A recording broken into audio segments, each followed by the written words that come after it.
You're listening to the Joel Martin Mastery Podcast, home of the 2-hour deep dive interview with gold, platinum, and multi-platinum bands, including Stained, Blue Rodeo, The Arkells, Finger 11, Big Wreck, Moist, Bedouin Soundclash, I Mother Earth, Ill Scarlet, Neverending White Lights, Thornley, and many more. Please take a moment to subscribe to the podcast, as well as share, comment, and like. Now let's dive in to today's episode. Welcome to the Joel Martin Mastery Podcast. Thank you for joining us. We really appreciate it. We are joined by a very special guest. He's achieved a level of mastery as the drummer for the platinum selling and #1 charting band Saving Abel. So welcome to the podcast, Dave Moraata. Dave, how are you? And is it true that you collect an item that hasn't really been sought after in about 25 years? Yeah. I have a massive VHS collection that I just nerd out with all the time. And why VHS? I mean, you're not talking Blu-ray, you're not talking DVD. Why VHS specifically? Well, it's like when you get one, you don't know if it's going to work or not, and plus it could Wait, be you're saying that's a part of the appeal, is that it might just be faulty? Yeah, it's a risk. Oh, you're a risk taker.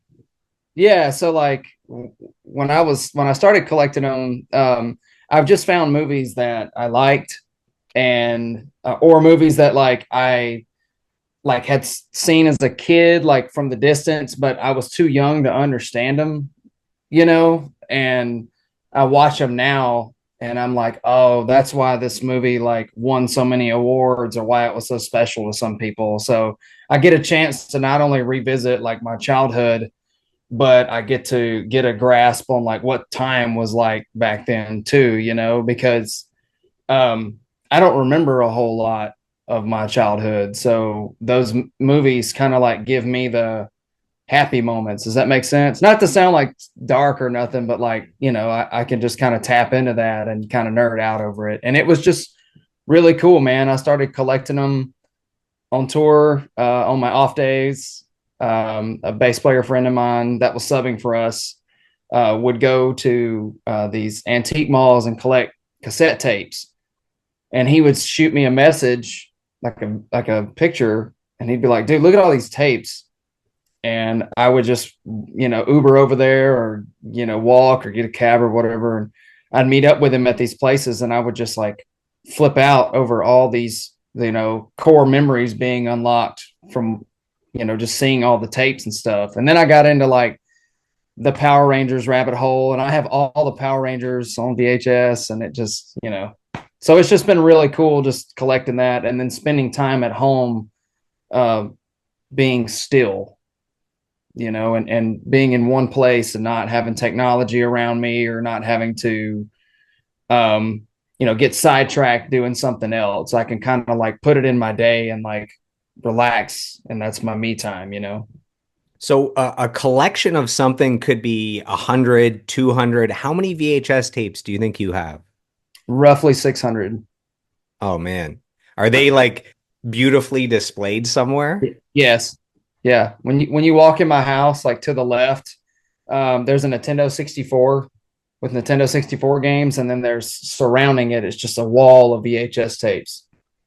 And the most important question is, how do you organize these VHS tapes? Is it alphabetically? Is it by director? Is it by year? Yeah, so all the clamshells and cartoons and Disney movies are on the top left. And then the lower you go, and the more I don't know, further south, the closer you get to the horror movies. So all my Nightmare on Elm Street, and all those horror films, Amityville Horror and all that, are just down at the bottom.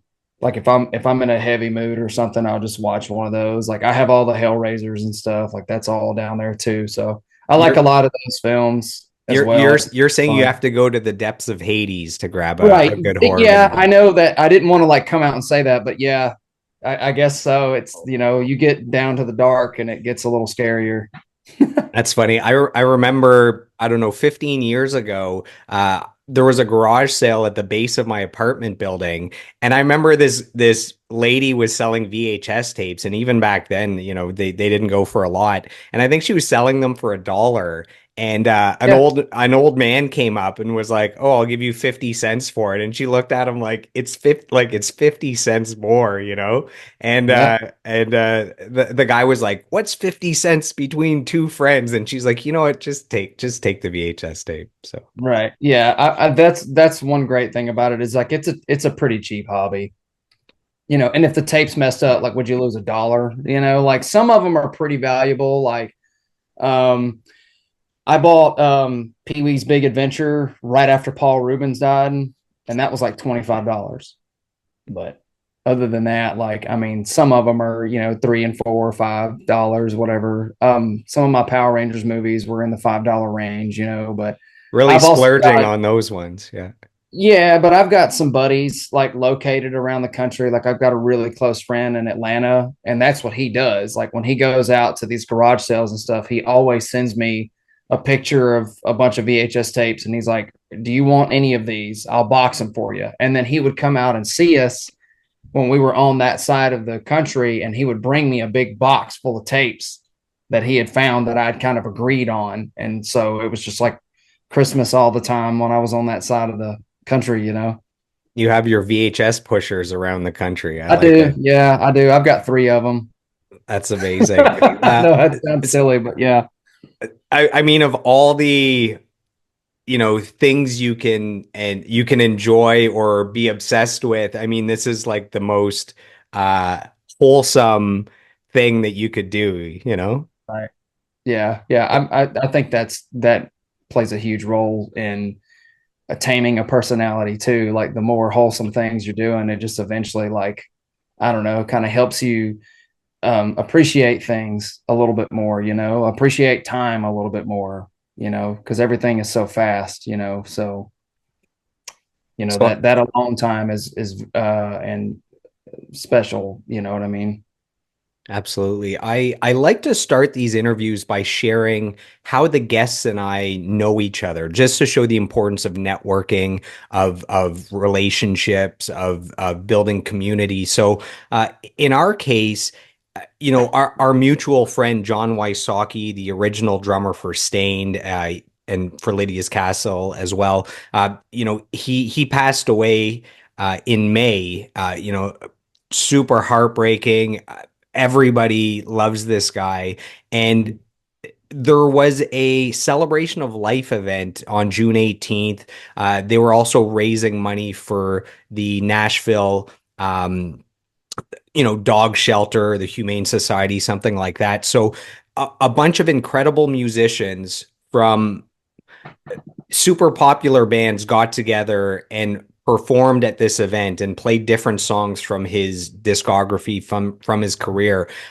In your case, you played a Stain song, you played a Lydia's Castle song, and I did my part to help promote the event, to get people there by doing an interview with his band members in Lydia's Castle. So that's how we ended up kind of crossing paths, was everyone promoting the event and seeing who performed and people getting tagged. So that's our history. So I guess my question is, what did John mean to you, and what influence did his drumming have on you? So for me, I was just a Stain fan, and I got to do a couple interviews with him.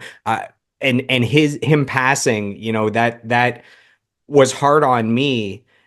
But in your case, this was actually a friend of yours that you've spent time with. So if you could talk a little bit about John, that would be great. Yeah. So John was one of the first, like, um, I guess, like drummers in town that I met that I knew a lot about. And when I first met him, he was like the first, like, real rock star, I guess, that I, was very aware of already because I'd been listening to those albums for years, and his parts were just so like playable to me, like coming up, and they were so easy to digest. Like it's like when I heard all that stuff, like I just got it. Like I was like, oh, that makes sense why that would be there, or like, man, that's really easy to get under my hands, at the time. So his drumming like served a big influence on me because of the amount of space and the time that he put into his parts, you know. And I mean, those are just some great records. But I met him along with I think maybe three or four of like some other guys that I consider like some of my best friends of this day. I met them all in the same room. And I just loved how like welcoming he was. Like he was so nice to me and he gave me his time like even before like I started like really playing in Nashville, you know, like he gave me the time. And you know, later on, I would kind of see how valuable and important that is to give your time to people too, you know, or pay things forward and pay attention to people when they talk, you know. And, you know, he just had a really big impact on me, like not only as a drummer, but like later on when I started touring in larger bands and stuff, like he was always there to kind of like tell me he was proud of me. And, you know, I don't really know how to take a compliment too well, but with him, it kind of like helped me like go, okay, well, I guess these guys are more or less becoming my peers now. So I should probably just listen to them and learn from them, you know. And he was just a good dude to learn from, you know. Could you, on that fundraising night, could you feel his presence while playing on his like original drum kit, playing one of Stain's signature songs, Mud Shovel? Could you feel him in that room with all the people that loved him, performing all the music that oozed out of him over his career? Well, I definitely knew how like you know how high he sat on the drum kit when I sat down behind. I was like, oh wow, this is like way closer. Like The king you know, upon there's his a big throne. yeah, and there was a big picture of him behind me, so I was like, man, this is I get to be you know just like one of my heroes for a few minutes. Like this is really cool, you know. Like all the cymbals were perfectly aligned and polished, and you know the drums sounded great. My drum tech and his old drum tech set the drum kit up together so they got to work together. So I think that was really cool too, like watching those two guys work together, you know, my guy and his guy, you know, and that was just like the coolest thing ever, you know, because I think they'd end up making friends like later on after that. And then watching Sal kind of do his thing was like just magical, you know. It really was. Like I think that's kind of it wasn't that I necessarily felt him in the room. It's that I got to be in an environment that he was in a lot, sitting behind the same kit with the same people watching me.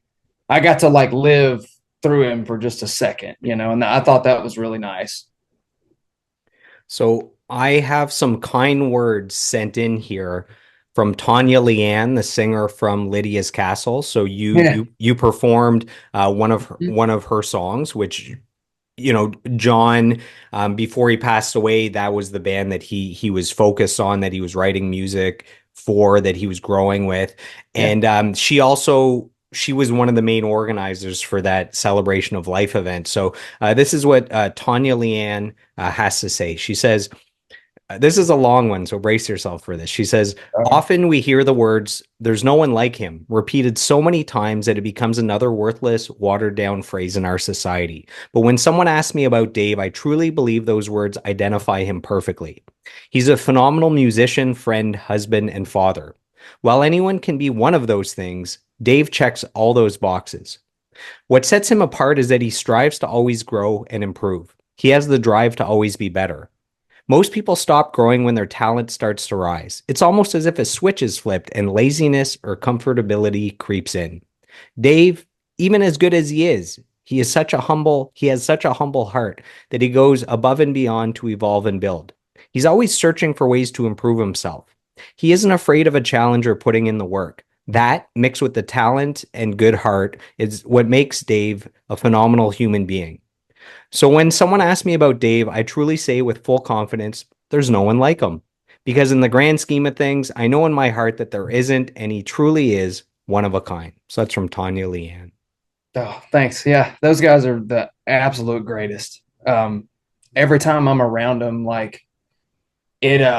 it makes me like, I don't know. It's like I have to be on my toes too, but like, I just appreciate them, so much. And there's a lot of people like that I've kind of grown to like love in the music scene in Nashville and just in the industry in general, like watching those guys was always great. We took them out a couple times and played a couple shows with them, and I got to watch them do their thing, and I was like, yeah, that band's really good. Like I was always just kind of, in awe of their drive. And anybody that has that kind of drive and consistency will always earn my respect. And watching them do what they did, you know, it was, I mean, it was respect immediately, So I got to, like I said, I have to have my shit together when I'm around them because they're so like, they're good. They're good at what they do, So it's humbling just to watch them. So I really appreciate that, and not only are those guys like, my peers, I guess, but like they became some of my greatest friends. And to me, that matters a lot. So I appreciate those kind words. So we're going to be doing a full 2 hour deep dive interview. We're going to be covering your life and career. People look at you today as the drummer for this super successful platinum selling band, #1 hit singles, all this stuff. But Yeah. that's not where you started. I mean, that's where you are now. There's a story there. There's a journey there. So let's go all the way back to the beginning. Where does this love of music come from? And is there an earliest musical memory that jumps out at you? Yeah. I was about 6 and, I don't get to talk about this stuff a whole lot. I'm really excited about it. I was sitting on the edge of my couch and there was a 5 CD changer in front of me and that had Def Leppard's greatest hits. Nice. And I remember there was some headphones sitting there and I plugged it up and I turned up the volume all the way and the song Rocket by Def Leppard came on, and hearing all of those sounds and the production and how huge everything sounded and like how mesmerizing it was to hear like one lick and one hook like right after the next. Like that song like took me on my first journey. Like it was like, I don't know, like I guess I don't know what they call it. Like it was the biggest dopamine rush like ever. And I just became obsessed with music like after that, like I think probably around, no, probably 12, 11 or 12, like my mom was a big music nut and my dad is to this day still just a huge music nerd. But music like helped shape my childhood and helped shape my life. And, music was there for me when I felt alone or when I felt like nobody wanted to listen to me or nobody wanted to hear me, and it helped me get home from school, whatever school I was in at the time. It would kind of help me, like cope with things, it just, and different types of music hit me differently, but like really and truly, I'd have to say when I was about 13, I started listening to like harder music, like harder rock. And then I got into metal and then I got into death metal, which I still love to this day. I go see death metal bands all the time. I love metal, Um, but it helped me like find out what kind of person I wanted to be, who I wanted to be, who I was searching for, like the whole time. And like really and truly, like I'm still on that journey, So music has just kind of been there helping me, get through life, since I was about 6, I guess, even if I wasn't playing an instrument, I just like loved hearing music. That's why I started playing music because I love the sound of it. And I like how it makes me feel. And at So yeah, what point did you transition from just loving music to playing an instrument? I was in the 6th grade. I started playing saxophone. Saxophone. Okay. Yeah. Yeah, I still do sometimes. I just don't talk about it. But um, yeah, I started playing saxophone, and I kind of like that camaraderie, being in the band hall, and like that challenge. And it helped me kind of like do something busy with my hands, and made me like proud of something. Like I'd like memorize a piece or learn something, and it would like help me kind of put my brain and my hands to work at the same time. And like I said, just be proud of something. Like I was like trying to be first chair all the time. Like, it was kind of competitive, which was really cool too. So it helped me with my people skills, I guess, at a younger age. So It's that it it's was it's really hard to nice. find work in the metal world as a saxophone player. So Yeah. it's a good thing you transition to the drums 'cause Yeah. Unless you listen to like Rivers of Nile or Between the Buried and Me or something, but that's pretty niche. Yeah. And then I guess after saxophone, I just started, I don't know. I guess I just started like hand drumming on things and whatever. So when I was about, I think I had just turned 14 or something. Um, my uncle also plays drums, and he came down for like Thanksgiving one time, and I'd already asked my grandma about this drum kit that was the neighbors, and it was sitting in their shed, it was an insulated shed, so it was like not like it was in the weather or nothing. But I just remember walking by the shed and looking through the glass door and being like, "There's a drum set in there. Whose drum set is that?" And she was like, "Oh, it's the neighbors. They can't have it in the living room." Later I would find out that like drums in living rooms don't really work out too well. So I remember like asking her like, "Can I play it?" And she was like, "Nah." And then like later on, I asked her again, and then she was like, "Yeah, sure, whatever." So I went in there and I just started banging on the drums, and I was like, "Man, this is so cool! Like, it's so loud, this is awesome."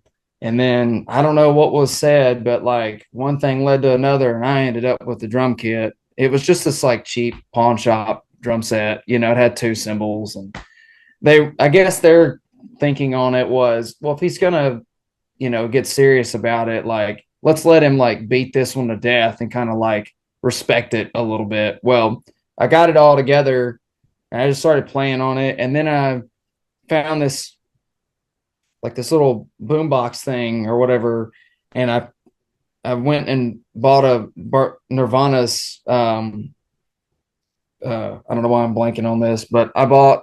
never mind. Yeah, I bought Nevermind. I don't know why I forgot that.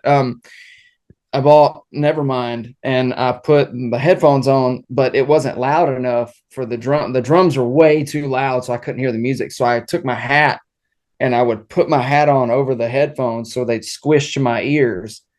And I started playing along to that Nevermind album. And I was like, wow, this is cool. This is what this feels like. Cause I would hear it and be like, well, that sounds like a bass drum. That's this drum. That's this drum. Those are those. I hear this. So I could like kind of put it together in my head. And I guess I just had like a natural ability to like keep time. And, one Thanksgiving, my uncle came over, and, they'd always casually talked about him playing the drums, and he sat down behind it and like tuned it up a little bit, had a key there. That And makes a difference, eh? yeah, it sounded good then, and, he started playing it and I was just blown away. I was like, oh, wow, that sounds so cool. Like, man, I want to do that. And then it just never stopped. I became obsessed with them, taking them apart, changing heads on them, making sure that like they sounded good, like learning how to tune them, playing along to like my favorite records. And then I joined a band when I was 17. And then I played in a band for like a year or so. And then I went to like another band, and then it just kept going. I just kept joining bands, and you know, it just kind of went from there. It must have been quite the experience, you as a young guy putting on a pair of headphones, Nirvana's Nevermind album, and Smells Like Teen Spirit's the first song that kicks Yeah. off that album. Yeah. Would you consider Dave Grohl, like from that album, would you consider Dave Grohl one of your earliest drumming influences, or Yeah. are there other Yeah. drummers that really shaped you as a drummer? Yeah, I think like I didn't know his name obviously, but like yeah, I guess I could say Dave was kind of the first guy I heard that I thought, this is the way the drums are supposed to be played. So that was kind of my first one. And I guess like later on I just started getting into I would like find the bands in like an alternative press magazine or something in the Books a Million, or like I subscribed to Musician's Friend or like the Guitar Center magazines, and like I would see the drummers behind the drum kits, and these huge drum sets, and I would, just I'd be in awe over them in the classroom. Like I didn't look at any of my books or nothing, so I didn't care nothing for school, to be honest with you. It just didn't really do nothing for me. But I would be looking through like drum magazines and just becoming obsessed. And I guess like the first big drummer that really had a huge impact on me was probably Abe Cunningham from Deftones, because like Monster drummer. yeah, and still to this day he's like my number one. But like when I first heard his drumming, it was like kind of funky, you know, and I didn't listen to funk music, so like that to me that's what funky drumming sounded supposed to sound like or something. But it was like heavy at the same time, so it like that appeal was really strong too. So yeah, I would listen to his drumming and like made me, think like this is the way drums are supposed to be played, So and it just grew from there, man. I mean, I ended up getting into, Matt Cameron from Soundgarden.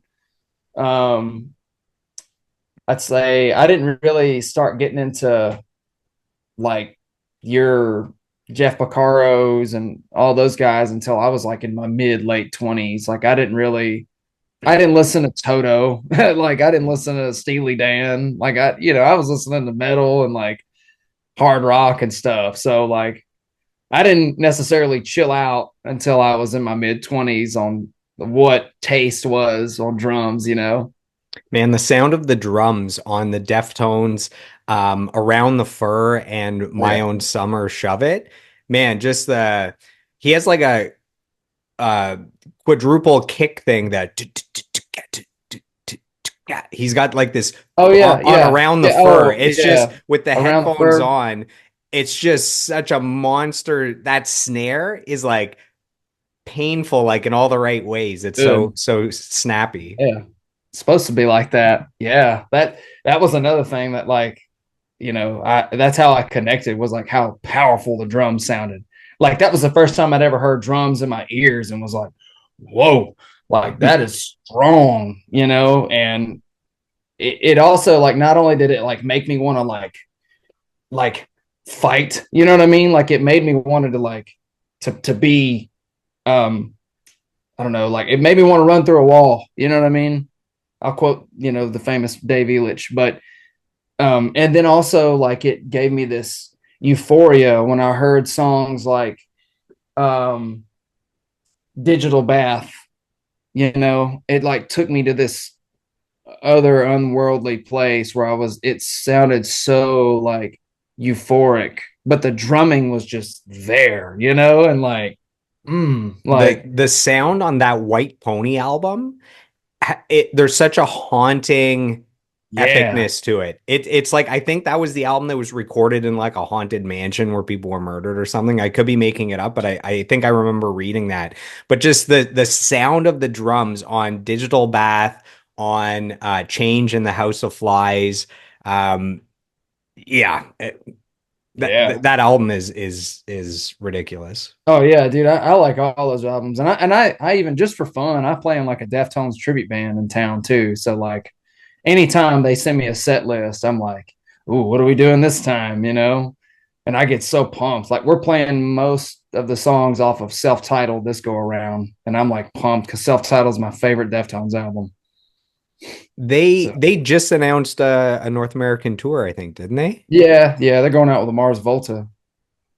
Nice. And there was two other bands. I think there's other pretty big bands on the list I too. think Fleshwater, and I can't remember the other band, but I do know the Mars Volta, and I'm like, well, I've always wanted to see the Mars Volta, so that'd be really cool. Yeah, If those I'm guys. not on the road or something, like, yeah, I'd love to catch that. Yeah, those Dude, guys can play their instruments as well, the Mars Volts. yeah. I saw They're them. I awesome. saw them open for the Chili Peppers, so I was able It to makes catch them live. sense. Yeah, Yeah, they're insane, dude. Like, yeah. I have a fan question sent in here from a sure. familiar face, I think.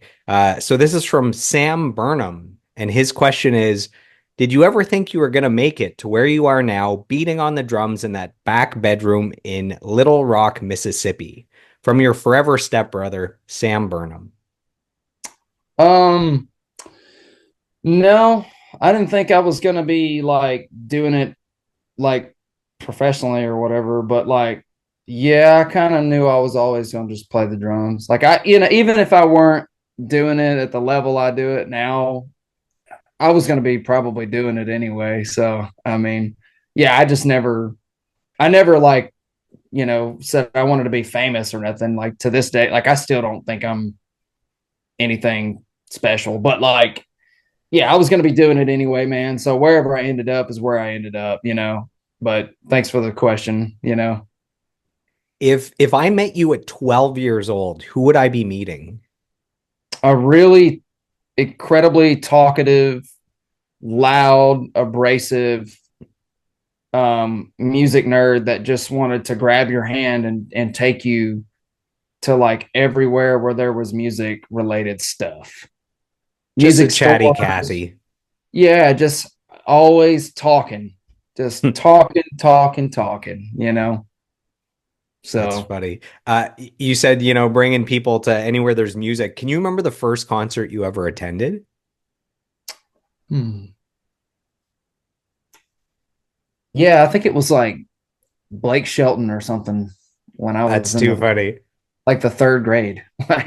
Like it was He's at like been a going state for that fair. long, eh? Wow. Yeah, yeah, it was like a state fair or something. I just remember seeing it and going, "Oh, cool!" Like country music. Now he's Mr. Gwen Stefani. Sure, If sure. if you and I were friends at 16 years old and you invited me over to listen to some music, what albums would you play for me? So 16? 16, so this is grade 11-ish, I think. Okay. Probably Deflorate by the Black Dahlia Murder. Um, New Era of Corruption by Whitechapel. Um, what else was in my Rolodex then? Um,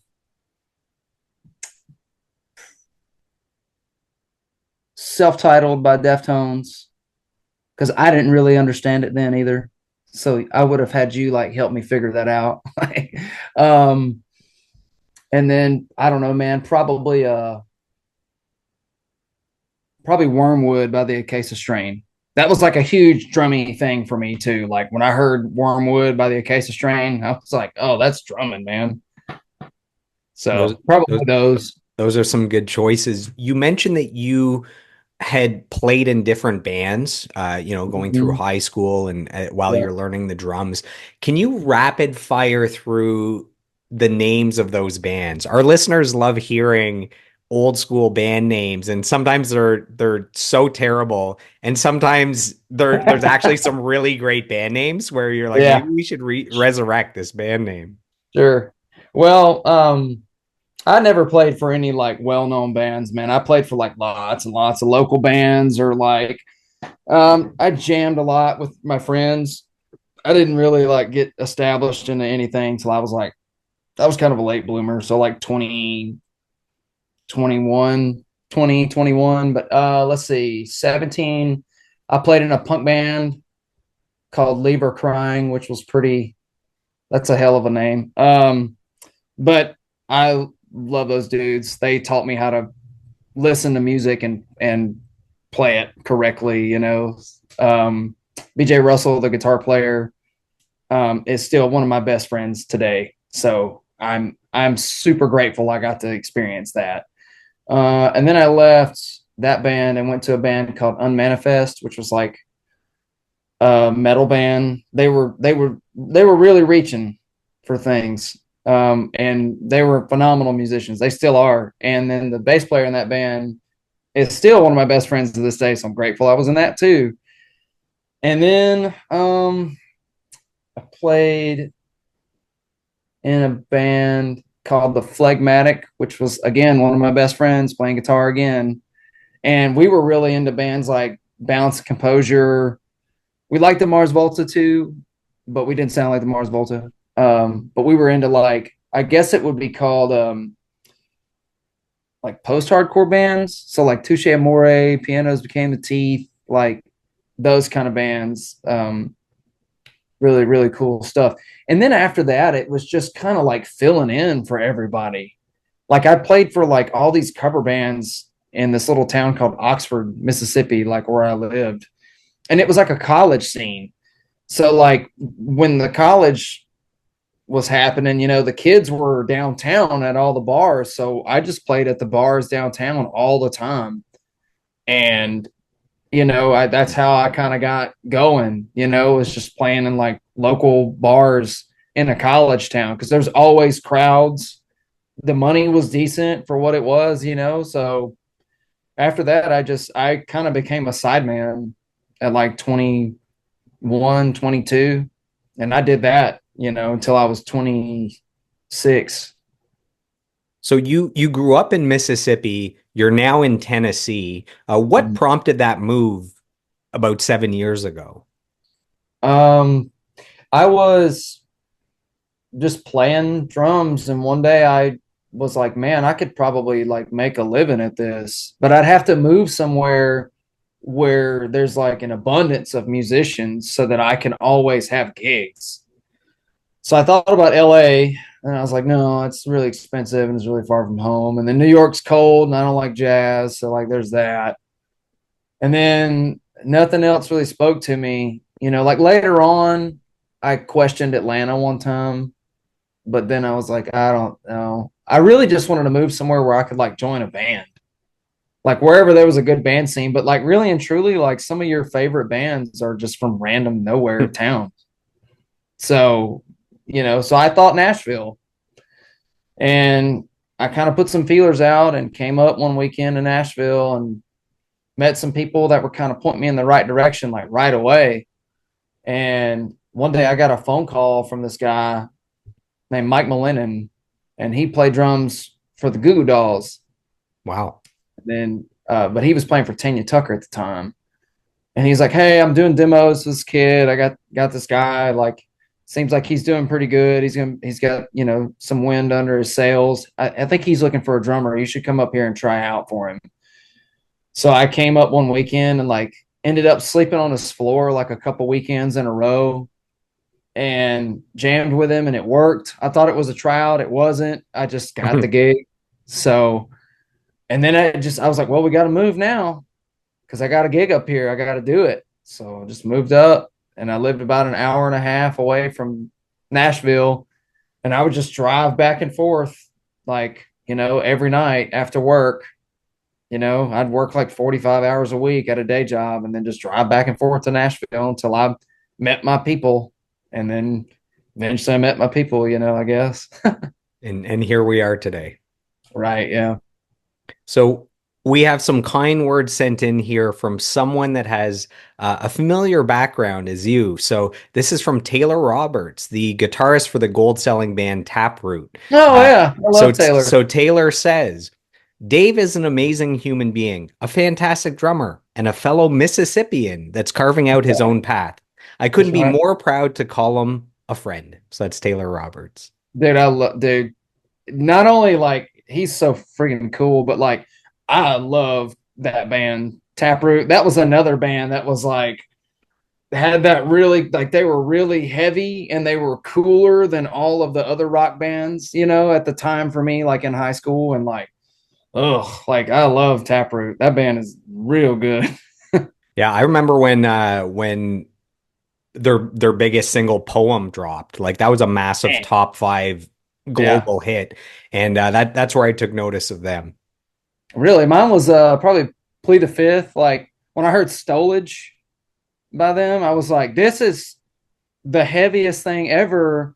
How come nobody understands how good this album is? And then I went backwards and like ended up listening to like, you know, and like just songs from back, like obviously Poem too, but like I just kind of followed that band's like trajectory after that. I got obsessed with them because I found the when I first discovered music videos, I found the Fractured video, and I was like, the guitars sound like metal guitars, but it's like rock music. And then that's when I got into those kinds of bands. I guess I don't want to pigeonhole them, but like, yeah, I love that sound of that band. So, dude, thanks, Taylor. You're the man, dude. So let's dive into Saving Abel now. So, do you remember the first time hearing Saving Abel's music? So this is long before you became a member. Yeah, I was in a Walmart parking lot in Philadelphia, Mississippi. It's always in a Walmart parking lot, you know? Yeah, and somebody was coming around the corner, and I was hanging out with my aunt at the time, and her friends or whatever. I was really young, man, and I just remember hearing 18 days coming out of somebody's pickup truck, and then I just remember the melody, and I never forgot the melody like to that song. And then fast forward, um, I would be getting ready for school in the morning, and I'd have TV on, and like I remember the order too. It was like uh, Saving Abel would come on at like 7 roughly, and then like Devour by Shinedown would come on, and then like somebody else. But I just remember those two bands like being on at the same time every morning, and I just remember like seeing Jared's face on MTV and just hearing it like passively in the morning when I was getting ready. So yeah, so I guess yeah, like a pickup truck in Mississippi, and then and then MTV. Well, speaking of Jared, he sent in some kind words. So, Jared Weeks, original Saving Abel vocalist, he says, Dave Moraata is the effing greatest. I'm censoring it here. The greatest ever. Moraata for life. Uh, Fist pump emoji. So that's from Jared. Yeah, that sounds like him, and I'm the same way. So yeah, Jared's the man. So you know, And what was it about Saving Abel that made you a fan? So you heard 18 Days, but then, there's other singles, maybe you got an album, maybe is do you remember what kind of allowed the band to sink its teeth into you at some point? yeah, I heard Drowning Face Down, and that was like this really like I don't know, it was kind of southern.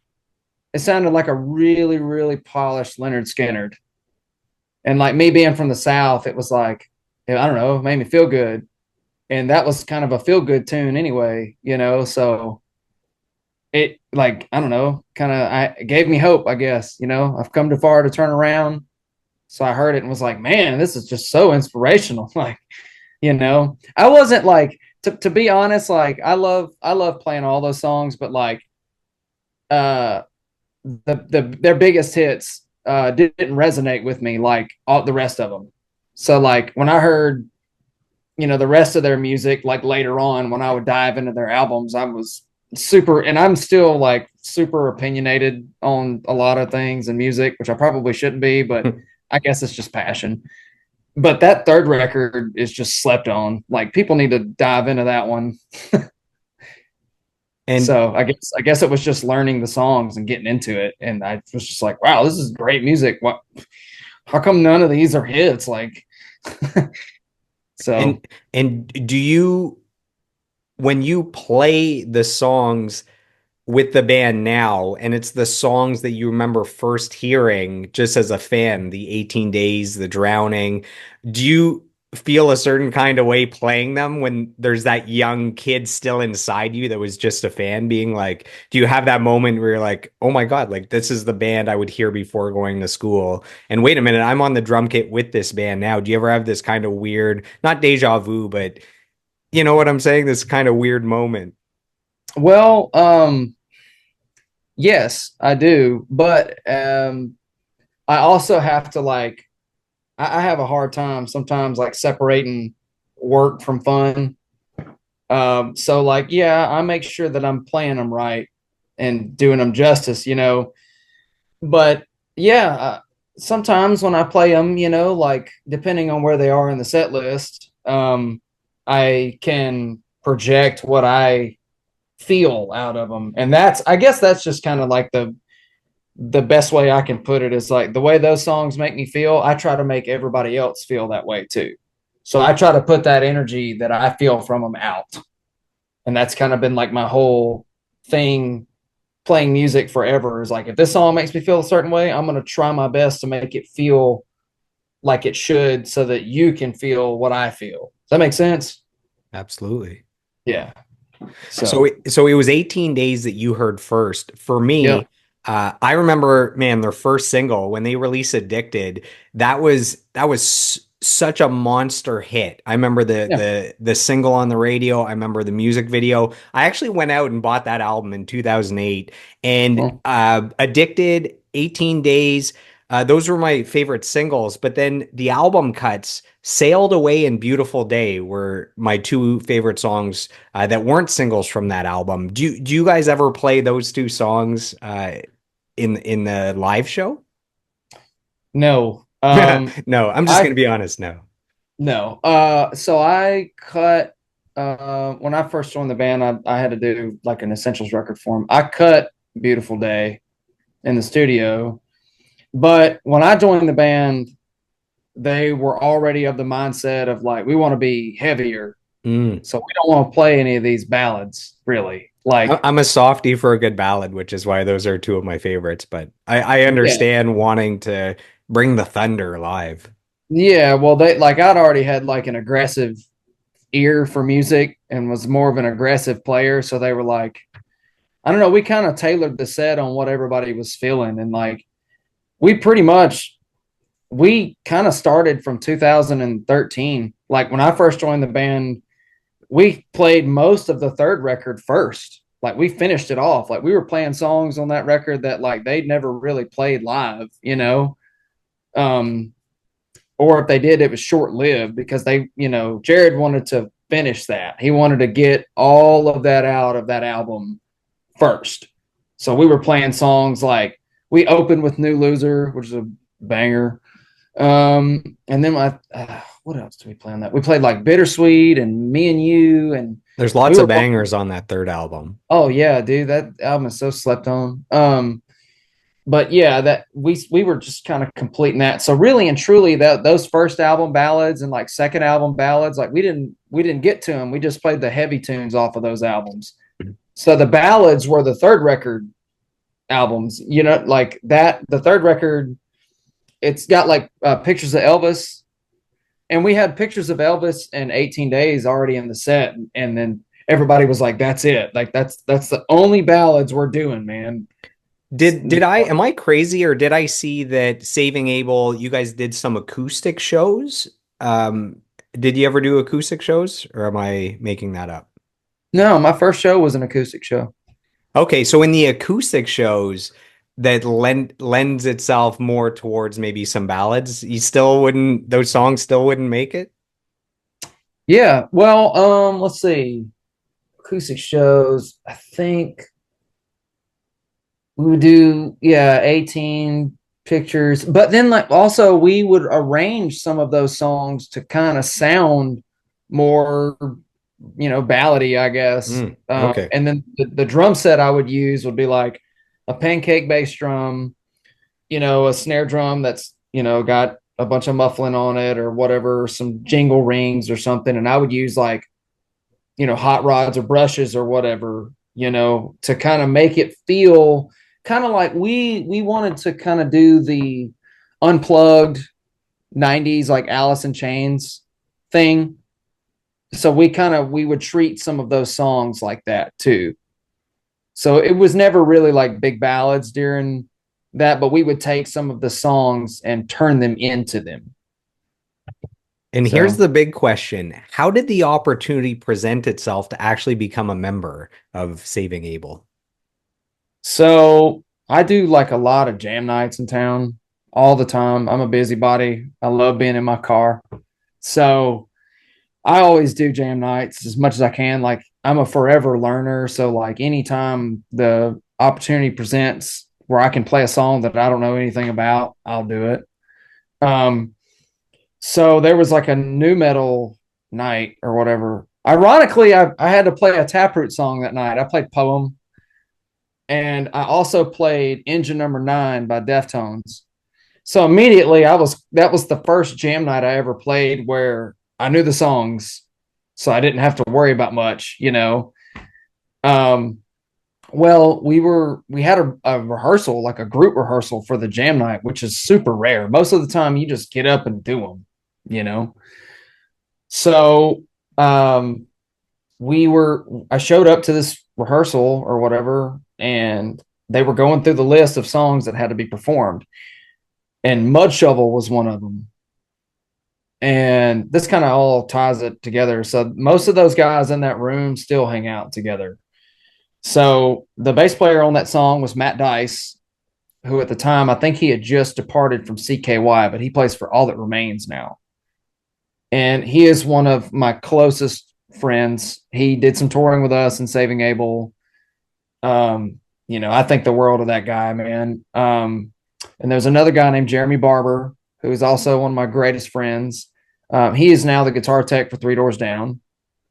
And he's another one of those guys like me. You know, he just shows up to jam nights and does them as much as possible. And we get to see each other and hang out. There was another fellow in the room. It was a fellow drummer in Nashville named Jack Ivins. He's cool. He played guitar on it, and Jared Weeks was singing that song. Well, John Wysocki didn't know that there was like a time limit or like a specific time he had to be there. But they were running through the set list, and they were like, man, we got to get Mud Shovel out of the way because, you know, this guy's got to leave and this guy doesn't have time. And like, we got to do this song now if we're going to run it. Everybody's here. So it's like, does anybody know Mud Shovel on drums? And my buddy Jeremy was like, yeah, Dave's got it. Let Dave play it. So at the time I was like, yeah, sure, I'll get up and do it. So I got up, I sat down behind the drums, and I seen all those guys there in front of me, and I felt really comfortable because I knew all of them. Like I knew I'd played with Matt several times. I played with Jeremy a lot. Like Matt and Jeremy had kind of played in little groups together around town. So it was super comfortable. There was no nervousness at that at all. And then I saw Jared, obviously, and he was in front of me. He didn't know who I was at all, you know. So I counted off the song, we played it. And then John came in a little later and then he played it and then they went home. And I just remember kind of like having some small talk with Jared. It wasn't much, you know, he was ready to go home. He didn't really want to be around all those people. So, And did you know that he was the singer for Saving Abel at that point? Yeah. But we were just kind of talking, you know, hanging out or whatever. And the next night when we went and played the show, I got up and did Poem. You know, John showed up and did Mud Shovel, obviously. I did Poem, and Jared and I just kept talking. We just kept on like hanging out, and just kept on talking in the back room. And then I got up and did Engine Number 9. Well, that was the last song of the night. I'm sorry, because the Deftones band played the song. Ironically, I play in that band now around town. So like I got the gig essentially. Basically, I got 2 gigs in one night. Like I think so. That's a good night at the office, eh? Yeah, and I remember looking to my left and seeing my friend Jack Gibson, who plays bass for Exodus, who's been a phenomenal mentor and just like one of the coolest people, man. And Greg Upchurch, which is the drummer from Three Doors Down, he's also been another one of those guys that's been just like the best. Like if you got a question, just ask him and he just shoots you straight, which is great. And Jared was standing there. So all 3 of them were watching me play, right? And I got off the stage and Jared was like, cool, man, I stuck around to watch you, you know, good drumming, dude. And he went home, and a couple of weeks later, Jeremy texted me and was like, hey, remember that guy, Jared Weeks? I'm like, yeah, man. He's like, well, he's putting a solo band together and he needs a drummer. Can I tell him about you? I said, sure. So he told him, and then Jared hit me up and he goes, hey, Jeremy put in a good word for you. I liked your drumming. I remember it clear as day when I first heard you play. And I know I've seen you play a few times and I like it. So you're my kind of drumming is what he said. And I said, okay, cool. He said, how much Saving Abel do you know? And I said, well, I know a few of them, you know. I'd kind of listened through some tunes, you know, over the years, I guess. And so I learned the songs, and then we played this thing called Hello TV, which was a live performance, like on camera. So, you know, lots of pressure. You know, you only got one time to get the song right, and you're under, you know, under cameras. I can't watch that video to this day because I was playing some of the parts all wonky. So And I it's just hard because there's no like crowd energy, right? yeah, that and it was just, everything was under a microscope, and like my playing is so much different now from than it was then. And we did that. I'm grateful for it because I got to make some friends out of that too. Um, and then we just, you know, the pandemic hit, so we didn't have nothing to do. So we just kept hanging out. He's like, you want to come over to my house and eat dinner? So I just go over his house and I'd eat dinner.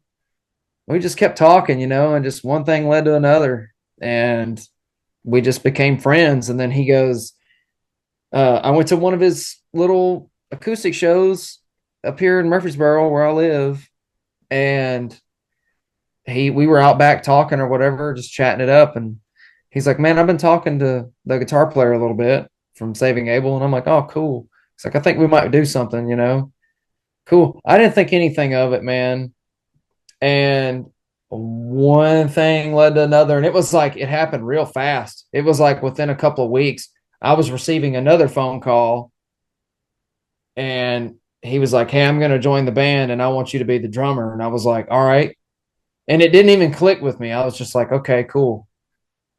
And I guess I'm doing this. Like, it was just, I don't know. I went into like work mode. So I didn't really like get, I didn't really soak it in. Like, I didn't freak out or nothing, you know. It was just kind of like, oh, time to go to work. You know, I've been playing in Nashville for a long time, and, you know, 3 years at that point. I'm trying to get a professional gig. So like, you need to act professional.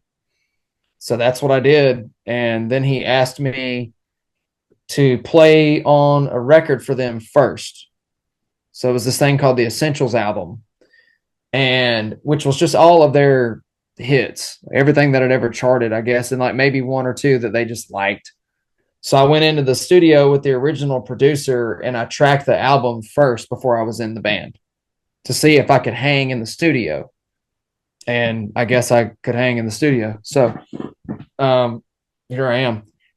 But I did about 9 songs in like 4.5 hours. So it was quick enough to where they were like, okay, so he's competent in here and he kind of understands how this stuff works. So it was enough for them to get me over in it. And then they announced me in the band before I ever played with them. So it was like press. What was crazy about it was there was like press everywhere about it, and I was like, I haven't even played with these guys yet. So I guess the studio was just enough for them to be cool with it. And then, man, I just kept going. I've been doing it ever since. I played on 2 albums with them. I played on one song that was a top 40 active rock song. It was like number 27 or something with them. So I played on one top 40 with them, and then the rest of the record. So 2 records actually. So yeah. So before you joined the band, they had already released 4 albums, an EP. They had 15 singles. They had a platinum album with their debut. They had a platinum single with Addicted. What were the challenges of joining a band that had already achieved that much success? There wasn't any. No? No, like, I don't, you know, I don't mean to sound cut and dry, but there weren't any challenges because I was already prepared. Like I knew, like I didn't know how that worked, but I guess, you know, all I could think about was like, I have to get this right. I cannot screw this up. So like even going in there and cutting the album, like it was so weird. I was just numb the whole time. I was just in work mode. I practiced a lot. I locked myself in a room and learned all the songs, and you know, like that was my job for like a month straight, was learning those songs every single day. So like for 5 or 6 hours a day, I would just play those songs over and over again until I got them perfect before I presented them. So No, like it wasn't much of a struggle. It didn't become a struggle until I found out that like mental issues exist, which was like way later, you know? So would you say you were more excited to be joining a successful band more so than you were nervous or overwhelmed or any of those other things? Yeah, at first for sure. Like I was just like dedicated. Like I was just ready to do whatever they needed me to do. And like, I had definitely put my nose down and went forward. So I didn't second guess nothing. I just did it. And I didn't there was no like weird worry or nothing. It was just there. And it didn't hit me that I was even in the band until like 5 months after we started touring. Like I stepped out in front of my first like big crowd, and they were there and they were ready. And I was like, wow, this is big. This is really big. And they're like, yeah, dude, this is like a day at This is work. this is what we do. Was that a Yeah, this is like festival normal. or Do what? was that a festival? Do you remember that first big show? Yeah. Yeah, I do actually. It was I think Adelita's Way, the band Adelita's Way, they had to drop because they were going out with, I want to say like Skillet or something. They had a big tour with them. I can't remember. It was one of those big rock bands, but they dropped and they put us on a festival like last minute. And God, I'm kind of embarrassed to say this, but I don't care. I mean, all music, the entire music industry is just a great learning curve that I'm just excited to be a part of. But I remember we jumped on a bill with them, and it was like Saliva, Buck Cherry, us, and then like a couple other bands, I think. But it was a fairly decent sized festival, like we're enough to where the crowd was like you could you could feel them move the music around. Does that make sense? So I got done with that, and I was like, I just remember these people yelling at me, like, can I have a drumstick or like whatever? And I never experienced anything like that. I didn't know what an exit sign was till I was like 18. Uh, so I was just kind of dumbfounded, like, why do these people want my drumsticks? Like I didn't know what any of that meant because I'd been so busy just like trying to be perfect, like on the drums that I never really knew like that side of it. So I turn around and I'm like looking at my tech, and my tech's like, he's like, all right, you can leave now. I got the drum. I'm gonna tear them down. You can go get a shower, go to bed or whatever. I was like, oh, okay. And he was like, go do your thing, man. And I just remember grabbing some chipped up sticks. I threw them out there, and it just like the crap, they all moved towards me a little bit more. So I just went and got out on the PA speaker and jumped out in the crowd like a freaking idiot. Like I just I just jumped smooth over in there, and they caught me, and I was like, this is wild. The Holy Spirit took you over in that Yeah, I moment. guess. Like I was just like, I bet I can jump in there. I don't know what happened. I just thought, It man, it, I could wor it jump. works every time but the last. Yeah, Yeah, it oh works. if the Yeah. sea opens up at the wrong time, it's the last Oh time I'll yeah, do they it. were. Yeah, and then it dawned on me that this is probably a lot more than I thought it was going to be. And then in my, it just kind of changed my brain chemistry on my outlook and stuff on it. So, which today I'm incredibly grateful for because I got to learn some of the best experiences ever. I learned so much. I tell people all the time when you're on tour, especially like I was, it's like I learned something new every 10 seconds, and I loved every second of it. This episode has been brought to you by the Women in the Music Industry podcast. It's hosted by music producer Rob Wells, who has worked with global superstars like Justin Bieber, Ariana Grande, and Selena Gomez.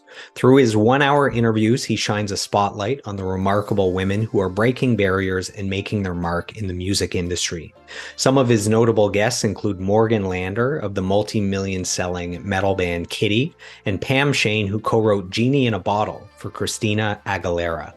If you're a fan of the Joel Martin Mastery podcast, you'll love the Women in the Music Industry podcast, which is available on all platforms. So when you joined the band, you had to learn the band's entire discography. Yeah. What was the most challenging song to learn?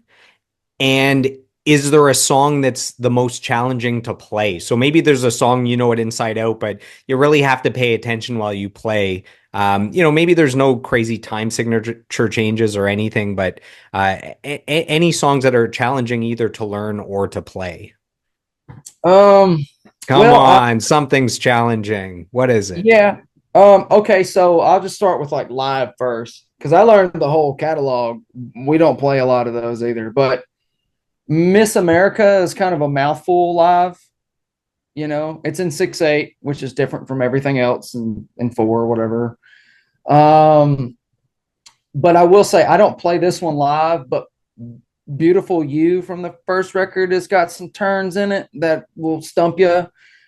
Um, Out of My Face was kind of a mouthful to learn at first until I can get my head wrapped around the it was the post chorus, I think, after the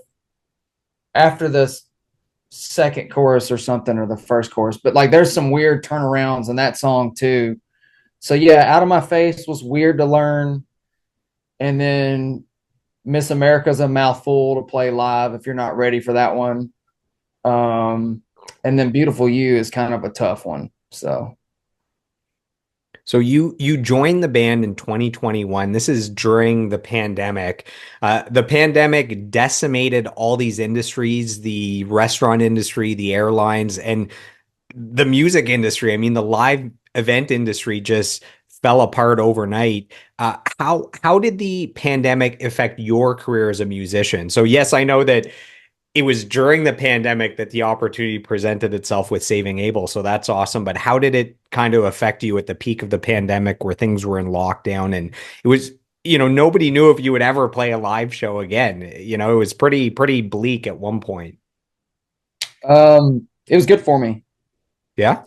It forced me to lock myself in a room and practice a lot, which was good, which ended up being incredibly beneficial. I bought some recording equipment because at the time, a lot of musicians were buying recording equipment to work from home, essentially. So I did it too. I jumped on the bandwagon and I bought an interface and some mics and a laptop and like really pushed myself to like record. And I got to hear lots of things in my playing that I didn't know were not good. So I got it, fixed my timing issues. It fixed all kinds of stuff. And is that So, where musicians send you their songs, and then you would record your drums and send them back? yep. So I got to do that. I taught myself how to record. I taught myself how to like play better in the studio. So like I pretty much prepared myself for joining that band. Like it was everything I needed. So when I went in to record with them, it was like I've already been doing this for like a year straight. And did the period of a year to 2 years where there were lockdowns and there weren't any live events happening, did that period where you can't play any concerts, did that make you really appreciate now once the lockdowns have lifted and then you were able to get back out on tour and play lots of shows? Does it make you appreciate the shows even more? Absolutely. Yeah, because I thought it was gone. I mean, we all did. So I mean, like I told you before, I was going to be doing it anyway. So I just was like, well, I guess this is our life now. I guess I'll go record drum covers or something. And I mean, God, it was awful. Like I'm embarrassed because I would post some videos and I'd be like, I look at it now and I'm like, what is that wonky shit, or whatever. Or like, I'm super hard on myself. But I will say this, I look back at videos from that time period and I'm like, man, I was really going for it. Like I was really playing, like, so I'm super grateful, but at the same time I was like shocked just like the rest of the world. So a lot of people struggled with their mental health during the pandemic because of the isolation, the uncertainty. Is that something that affected you at all? Yeah, later, like during the pandemic, no. But it was like this weird like it affected me later. Like I didn't start having mental health issues until like later. Like But no, 2023, 2024, kind of like the tail end of.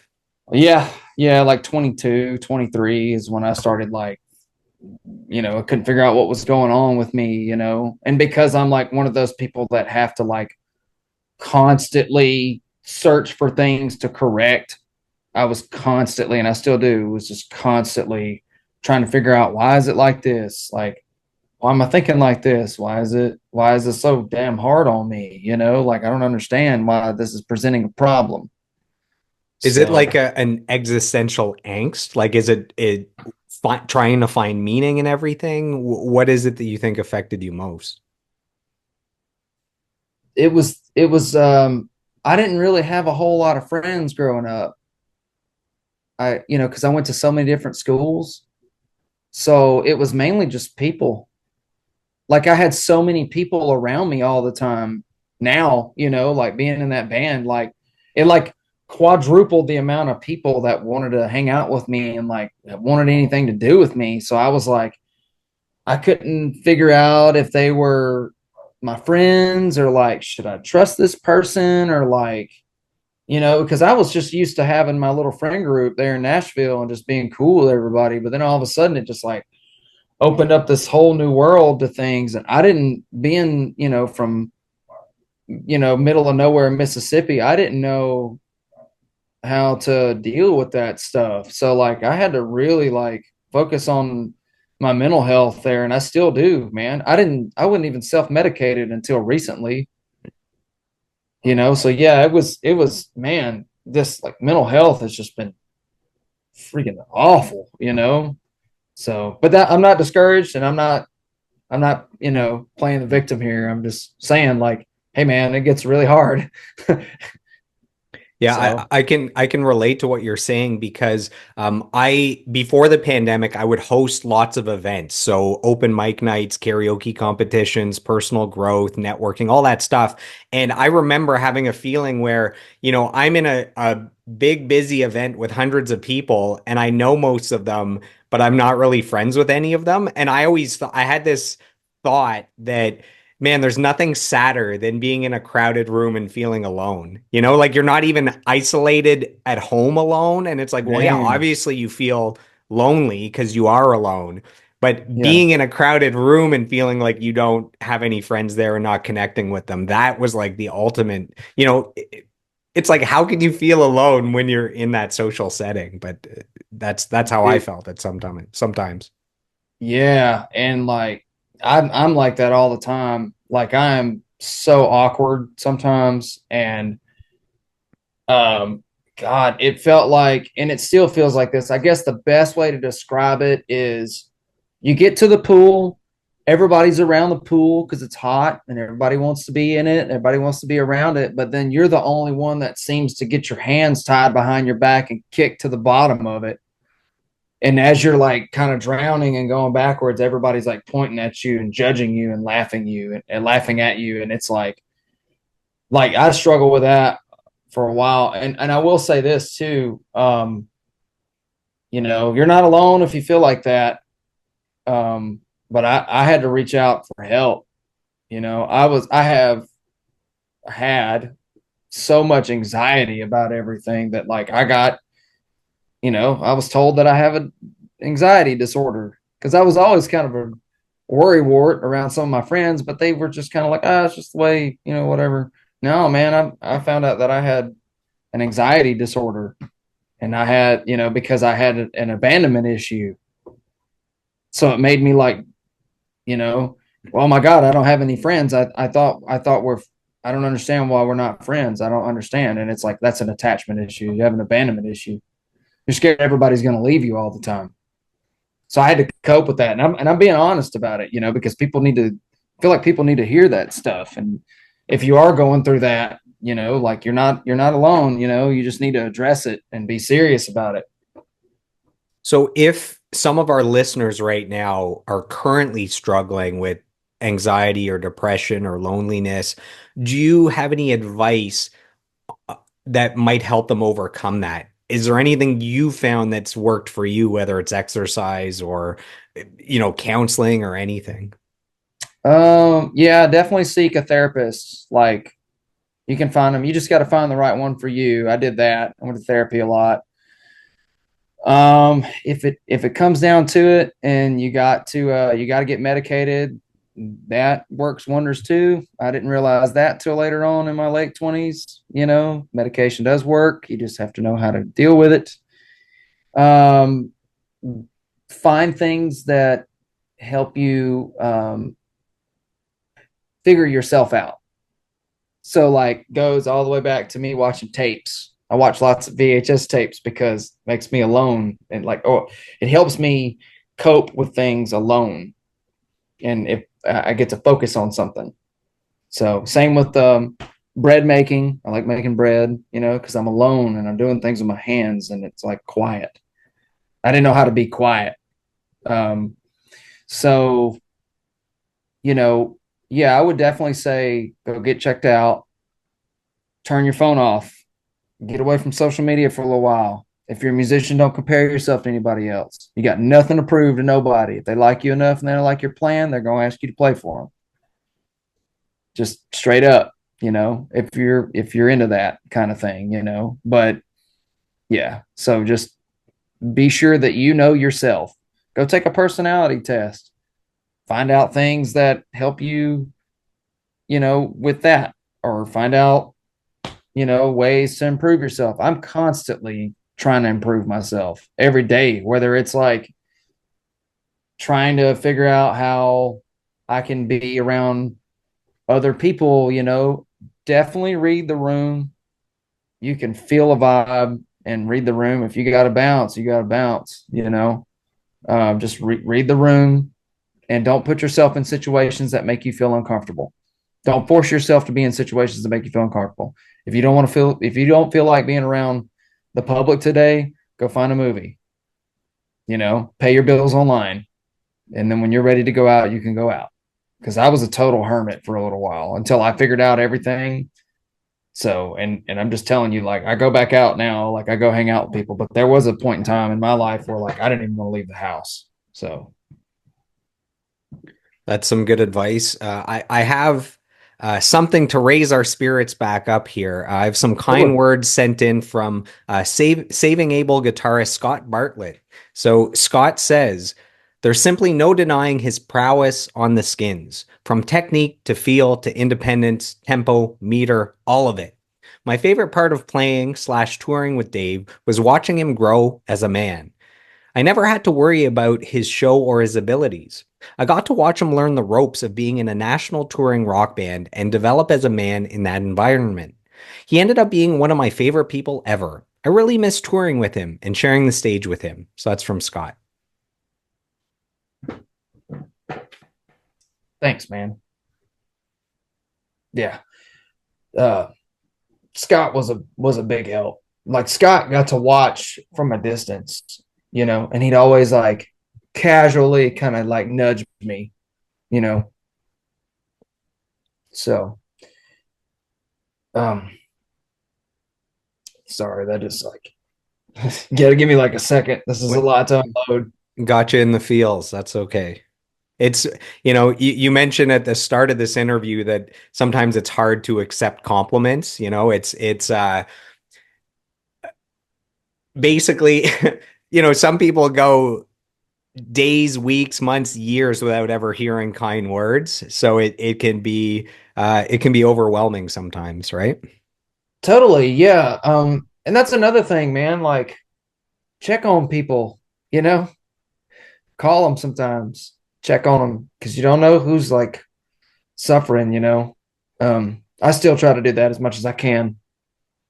Um, my friends mean a lot to me, so yeah. But all of those guys, and they all like, Scott, all of those dudes, like they had a way of like teaching me without telling me. Like they would sometimes it would just be just as simple as like a giggle. Like I would say something, they would be like, "Oh, really now?" And you're like, read the room. That probably means I shouldn't do that, or I probably shouldn't say that. Like I do not to this day, like I didn't understand meet and greets. I'm like, why are we doing this? Like and they taught me like it's all right, dude. Like come over here and shake their hand. If they like your band, it's okay. They don't view music like you view music, you know? So I will say I learned a lot from those guys. So I appreciate that, Bartlett. So they found a way to help you without preaching, just to kind of organically guide you in the right direction. Yep. Yep. And golly, I learned so much too, just by that, because they told me when I first got on the bus, it's really funny. They said, anything that you're about to do or you've done here, if you think that's a mistake, we've done it like 10 times worse. So there ain't nothing that you're going to do that's going to scare us. Because, by the time I got on the bus, those partying days were over, like they were dads and, they were just slowing down on some things, they were all cool, so they were just watching me sometimes. Some of the guys said it was comedic relief because things that I'd be concerned with, they were like, what? Why is that even a problem? Like, because I was so like, it has to be perfect. It has to be right, just super OCD about things. So it made me chill out a good bit, even in my daily life. Like when I'd go back out and in Nashville, be around people, like it helped me like feel more comfortable in some settings. So let's talk about the live event aspect of Saving Abel. So for our listeners that have been with us for the last hour and a half, they're going to they're going to listen to Saving Abel's music. Maybe they're going to check out some music videos on YouTube. What can our listeners expect if they ever see Saving Abel in concert? What is that experience like? It's loud. That band is real loud. So it's loud, wholesome, I guess. Like, In what way? well, like Jared, like, if you give him a second to talk, he'll crack a dad joke or something. And it kind of like lightens the mood a little bit. And then you get hit with the heavy again, as soon as it's like, it can be very uplifting to see them, because of his like banter on things, like he kind of makes Saving Abel. I think I'd always heard like from the guys in the band that like they were the people's band, the band for the working man, So when you go see them live, it's like, hey, I know you've had a hard day all day long at work, but we're here to help your day. We're here to make sure that you have a good time tonight. And like we want to let you know, like if you're struggling with something, you're not alone. We're gonna have a good time. I promise. So there's like a great duality between the heavy aggressive music and then, the banter between and Yeah. the storytelling and those things. Yeah. Like the best term I could say, like, I don't know, like if you're from the South, you would understand this, but like Saving Abel is just a bunch of good old boys. Like they're a bunch of like dudes from the South that like didn't really have much.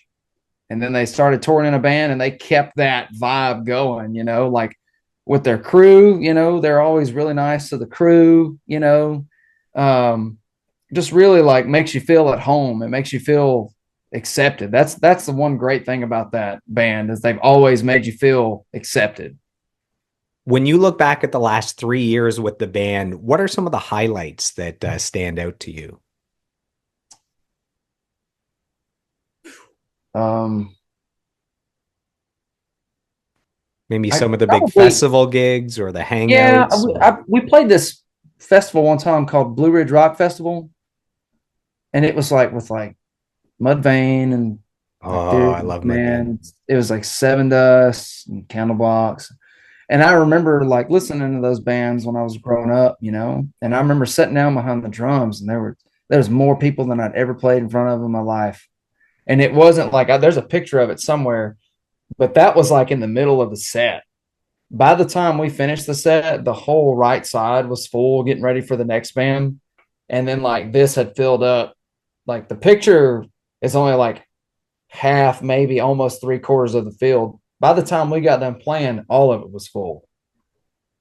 And I just remember like going, dang, that's a lot of people. Like, and then I looked over to my right and I seen everybody that I'd been listening to, like the singer from Seven Dusts, John Witherspoon was like watching us, and the singer from Candlebox was watching us. And I was like, dang, like, and then I looked over here to my left and Theory of a Dead Band guys were rolling by. And I remember listening to them when I was a kid. And like, and then right after we got done playing, we went over there in a tent with them and hung out and played a acoustic set with them. And I was like, just, I don't know, it was like a fever dream for a second, like this is all happening, that's the first time I'd been around bands like that, like big bands, and it was just like the drummer from Gojira's drum set was like behind me. I remember turning around, looking at it and going like, dang, that thing's way bigger in person, and what was really nice about it was like some of the old crew members that had worked for Abel or around Abel, they were all there. So it was like a big warm welcome. Like all of them were like, it was like the camaraderie of everybody, like remembering each other was really nice. So that was cool. I'd say Blue Ridge was pretty cool. And then there's been a handful of other moments where um, I've shown up to the stage and sat down behind the drums and looked out, and there'd be, you know, thousands of people in front of me. And I'm like, wow, this is cool. This is my life. And what do you know? I get to do it again tomorrow night.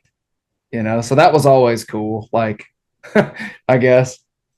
When I was 18, I went to see Mudvayne in Toronto, Mm-hmm. and there was this little unknown trio that was opening, and it was 3 Days Grace. So this is before they were big. And, Yeah. once they got big, they added another guitarist. They've been a four-piece forever. So this little trio opens, and I thought they were awesome. And then it's Mudvayne. And then maybe 8 months later, I Hate Everything About You comes out, and they've been one of the biggest rock bands, for however long. 3 Days Grace has more number one rock singles than any band in human history. I didn't know They that. they have I forget what the tally is now. I think it's 18 number ones. Like if a band has one number one, it's unbelievable. They have more than a full album's worth, not just of hits or top 10 hits. They've gone to number one, I believe it's 18 times on the Billboard Rock charts, which is ridiculous. That's impressive. I like those guys. We played a show with them in Canada actually one time. That was really cool. I got to hang out with them. They're really nice. And I saw them again in like Denver, I think. We were like hanging out with them, and the singer Matt like knows Jared because he was in My Darkest Days, and they used to go out with Saving Abel all the time. So it was like really cool, like watching their singer like talk to Jared and like they were, talk about things, and I thought that was really cool to see. He like ran up on our bus. We were in Canada and like Matt just come running up on the bus and Jared was like taking the trash out or something.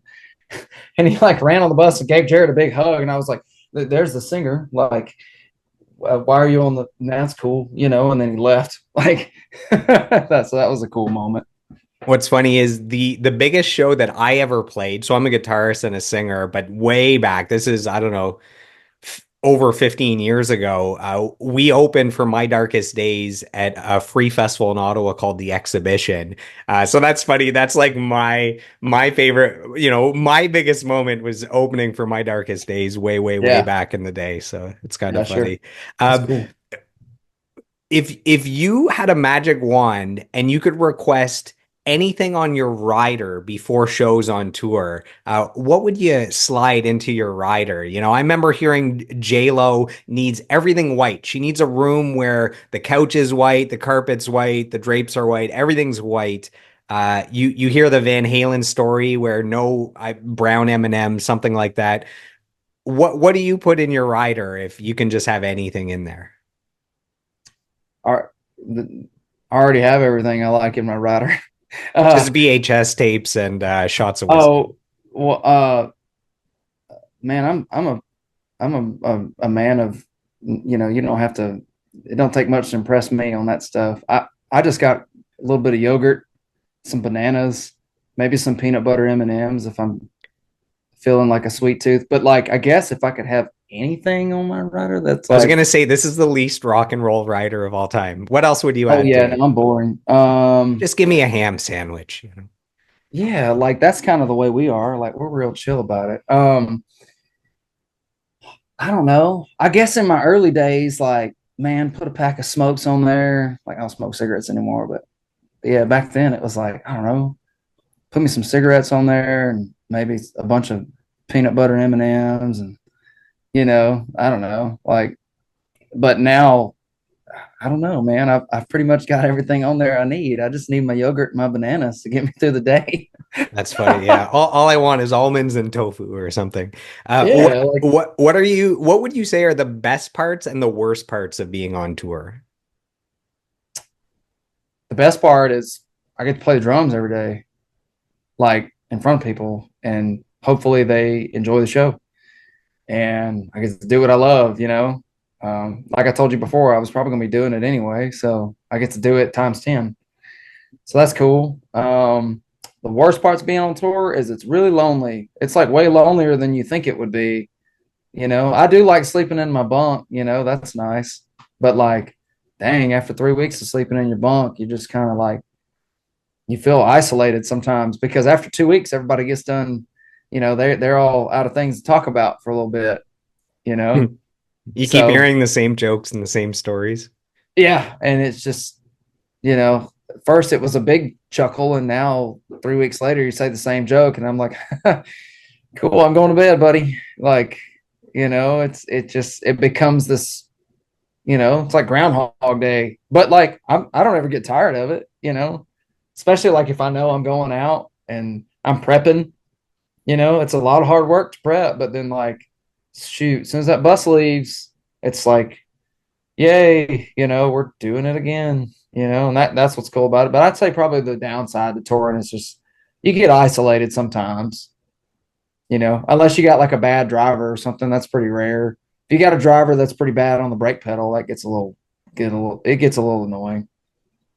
So when you're playing live and you're in the middle of the Saving Abel set and you kick into the band's biggest hits, so The Sex is Good or Stupid Girl or 18 Days or Addicted, um, or Drowning, when you play those songs, what's the reaction from the crowds? Is there like an extra level of pick me up that happens? Are they singing along? What's it like? Paint a picture for our listeners. Yeah, they get real loud, uh, which is cool. Shit Like gets my turned last, up.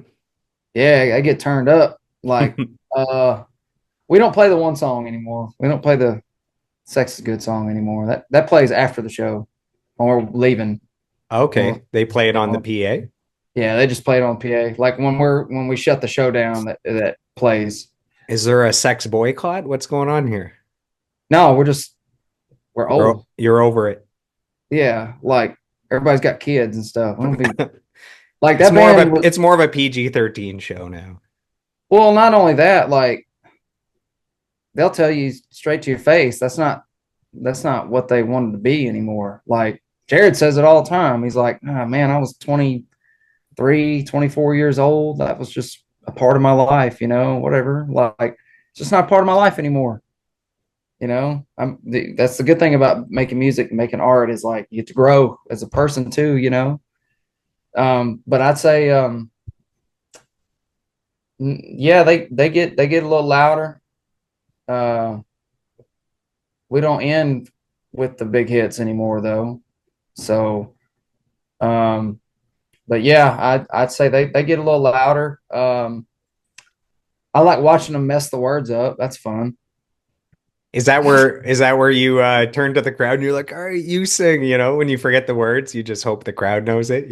No, I just giggle at them. Like sometimes they'll like get half the chorus right, and then it just goes from like I'm singing the chorus correctly to like I'm like you don't know it. It's not And easy that out there for the singer. yeah, like I mean he forgets his words sometimes too, and I laugh at him. But like now watching the crowd be like super pumped about it, and then all of a sudden they kind of mess the words up. Like You realize they only know half the chorus or like the na yeah. na na parts with no words. Yeah. Or like if you play Addicted, they sing the guitar line. Mm. Like like after the last um right before the lick, before it goes back into the verse part or whatever, when he goes like right at the end of it, they sing the guitar lick. So they'll be like, yeah, like they sing the along with the part until it lands on the verse call and response part. So when they go me, when you're loving me at the end, they're like, when you love and me, yeah, they like stretch it out, like you can hear them stretch it out, They're which taking is full fun. full liberty on that song. Yeah, they sing the guitar line with it, so that's always been funny too. Or like sometimes there's some guitar parts they'll sing, which is pretty cool. So that's fun. But yeah, I mean, I'd have to say like when you're playing a song that a lot of people know, they get on down, I guess. When you look down at the set list, is there a song that you're most excited to play? Like you look down and song number 7, you go, "Oh man, can't wait till we get to that song." Yeah, it depends on the night, man. It My changes. sometimes it does. Like no, I'd have to say like my favorite is the first. We play about 5 songs in a row before Jared says anything. So like the first 3 or 4, I'm like, those are burners. You know what I mean? So I'm pretty stoked to play those. The middle of the set, my my eyes and ears are kind of on. They're open. So I'm trying to I'm like, okay, cool. There's no technical difficulties. Like I told you, man, I've got anxiety. So like, I'm like, okay, everything sounds good. The drums sound good. Everything sounds all right. Okay, monitor dude's cool. Like techs are cool. Like I'm kind of, looking around and making sure everybody's cool by that point. And then I get a sense of relief on the last 4 songs. So like the first part of the set, all bangers. I don't care what's going on. I'm just there to have a good time and hit and play as hard as I possibly can.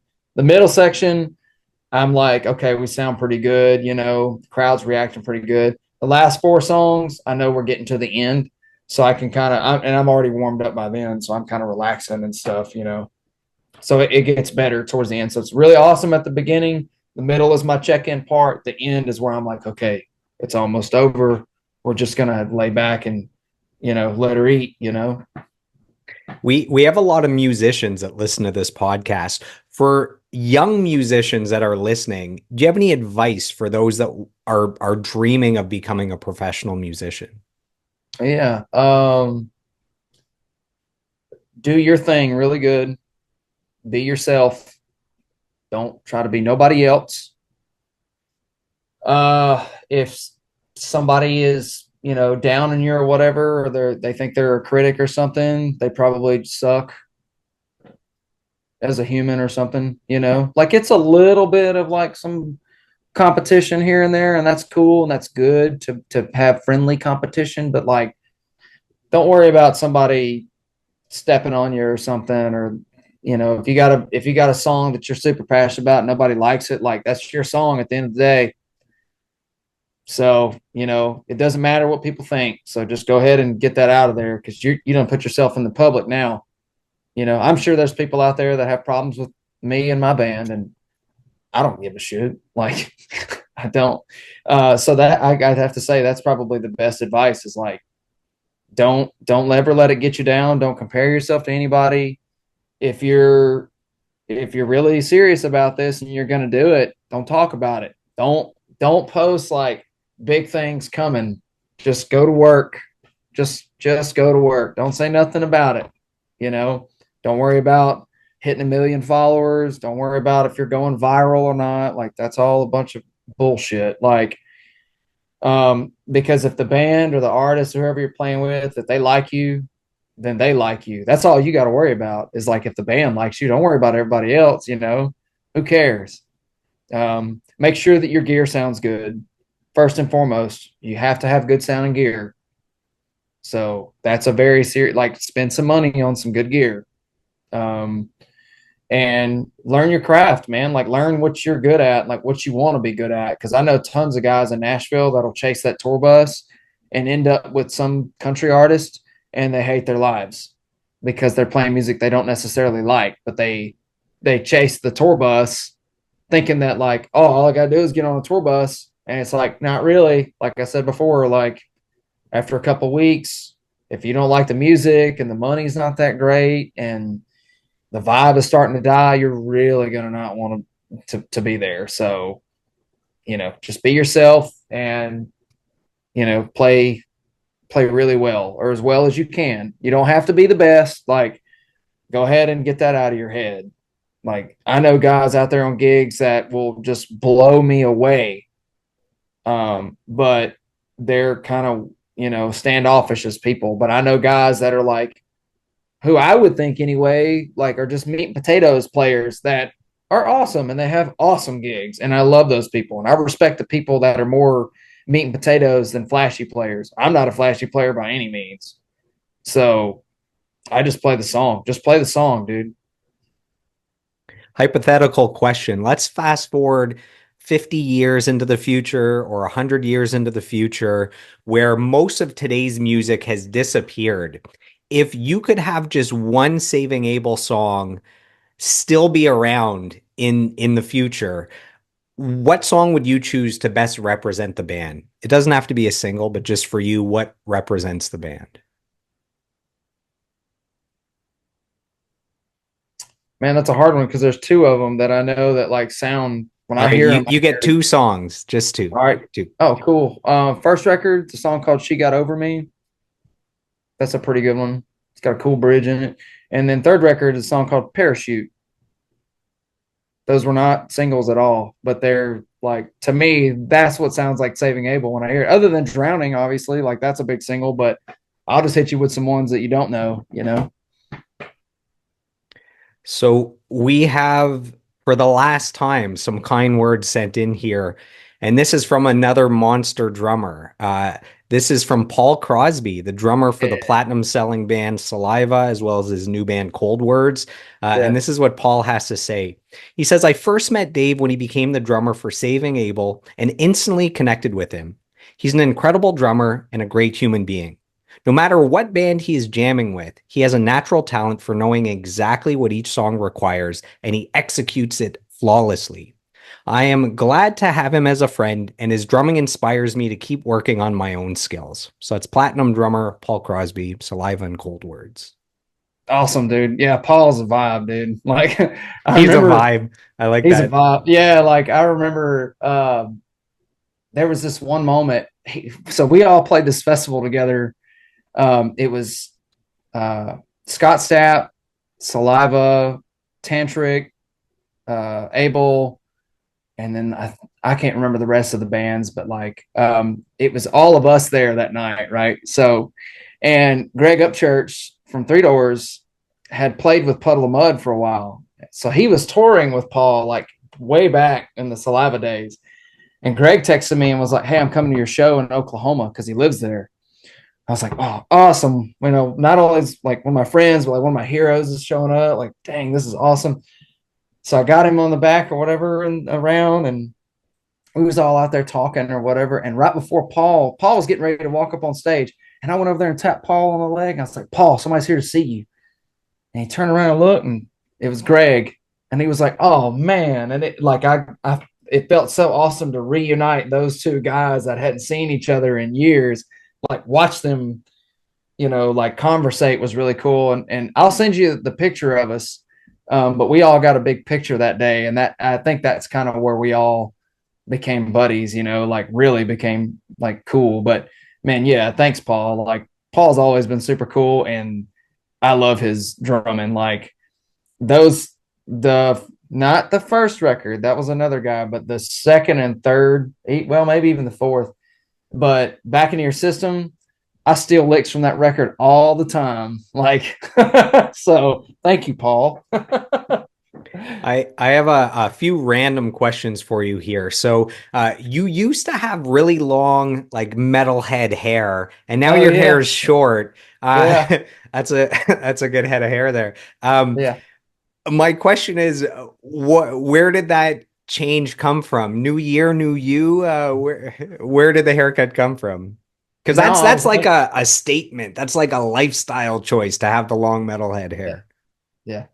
No, I was laying in my bunk one night and I rolled over, my elbow hit my hair and like yanked my like I could feel it, like it pulled my head down in the middle of the night and gave me like a crick in my neck. And I was like, "We're done." That was it. Like I It's for just it, safety reasons. That's it. yeah, I just remember turning over my bunk and my elbow was on my hair and it like hurt, and I was that was just enough for me. And I just I just got tired of it. Like I got to where I was just putting it up and just putting a hat on like on my head, like it would be like a huge ball of hair back here and just a hat on top of my head like this to kind of keep everything together.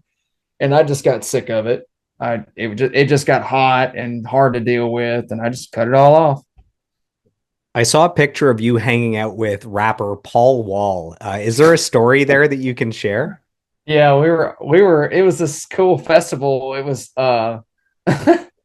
it was us and Deep Blue something, the band Deep Blue something, Paul Wall, and this like Israeli EDM act that was apparently just massive, something infected mushrooms or something. I don't know.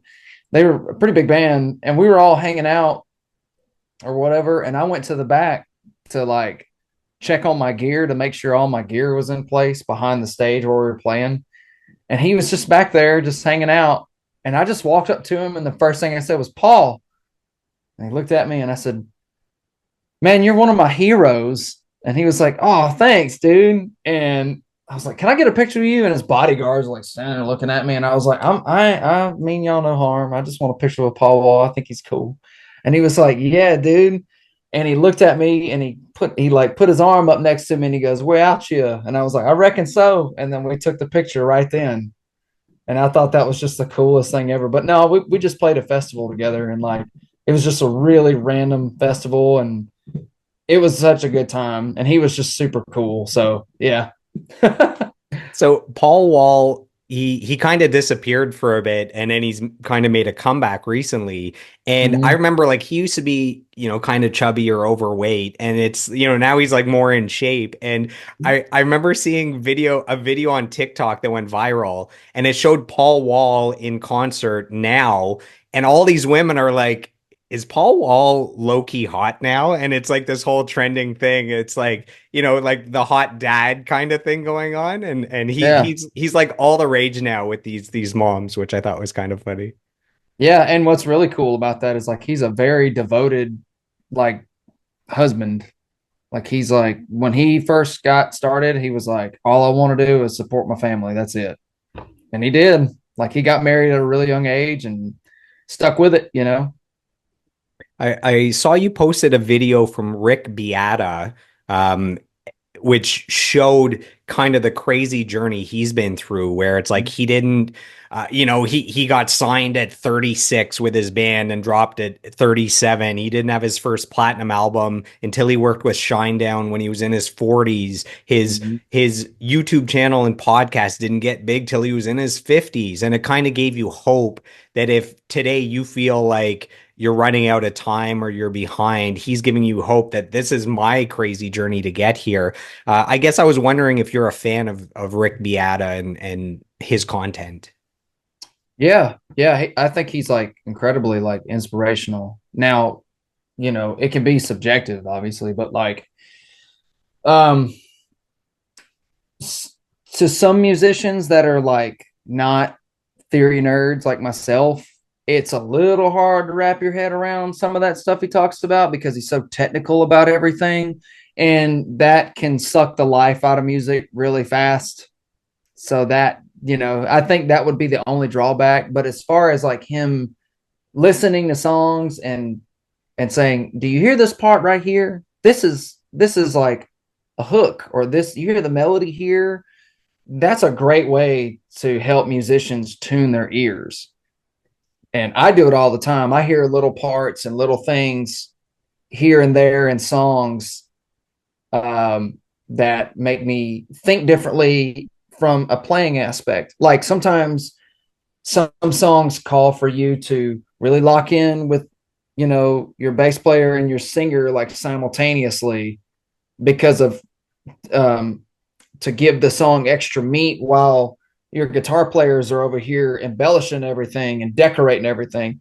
Sometimes you got to lock in with your rhythm player and like make sure that your embellishments are doing their thing, or ad libs from the singer or whatever doing their thing over here. So that's, I think Rick is very talented, and I think it's great hearing him break down songs because it's just brain food for musicians, you know. And I'm sure it goes right over the average listener's head, But but for maybe the musicians, average listener isn't his target they market, don't right? know. They don't, yeah, they don't care that it's like a CAD 9. You know what I mean? Like they don't know what that means. But musicians eat it up because it's good to tune your ear. So I think he's it's very admirable that he does that. And also, like, yeah, dude, I was serious when I posted that. It seemed like kind of a downer post, but it wasn't, like, or like a pity post or whatever, but it wasn't. It was me saying, hey, like if you're like 28 years old and you're like, oh no, I've never toured before, like it's fine. Just continue being yourself and working on your sound and find your little niche. Like I just so happened to have been the guy that moved to Nashville that was like, I'm a rock drummer. If you want a rock drummer in your band, you can hire me. And I ended up with a rock band. It's just what it is. Like, so same thing goes for that. And I didn't get on a tour bus till I was 27. So if you feel down about it or whatever, go watch that. It's very inspirational.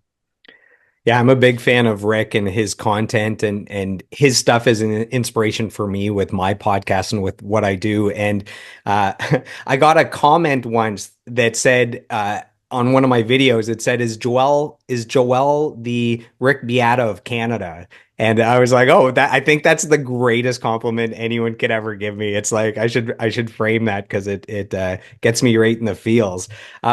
We we like to end the interviews here with a rapid fire question section.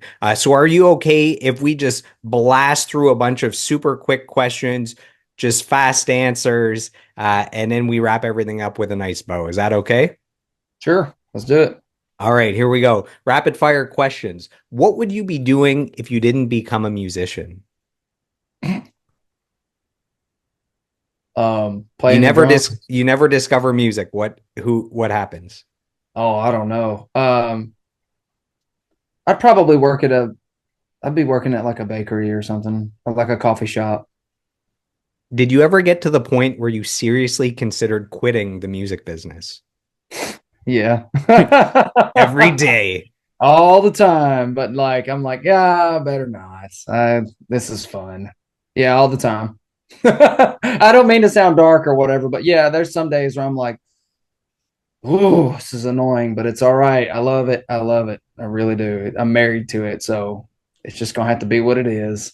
All right, next question. If you had your dream pick of musicians to form a supergroup, who do you pick?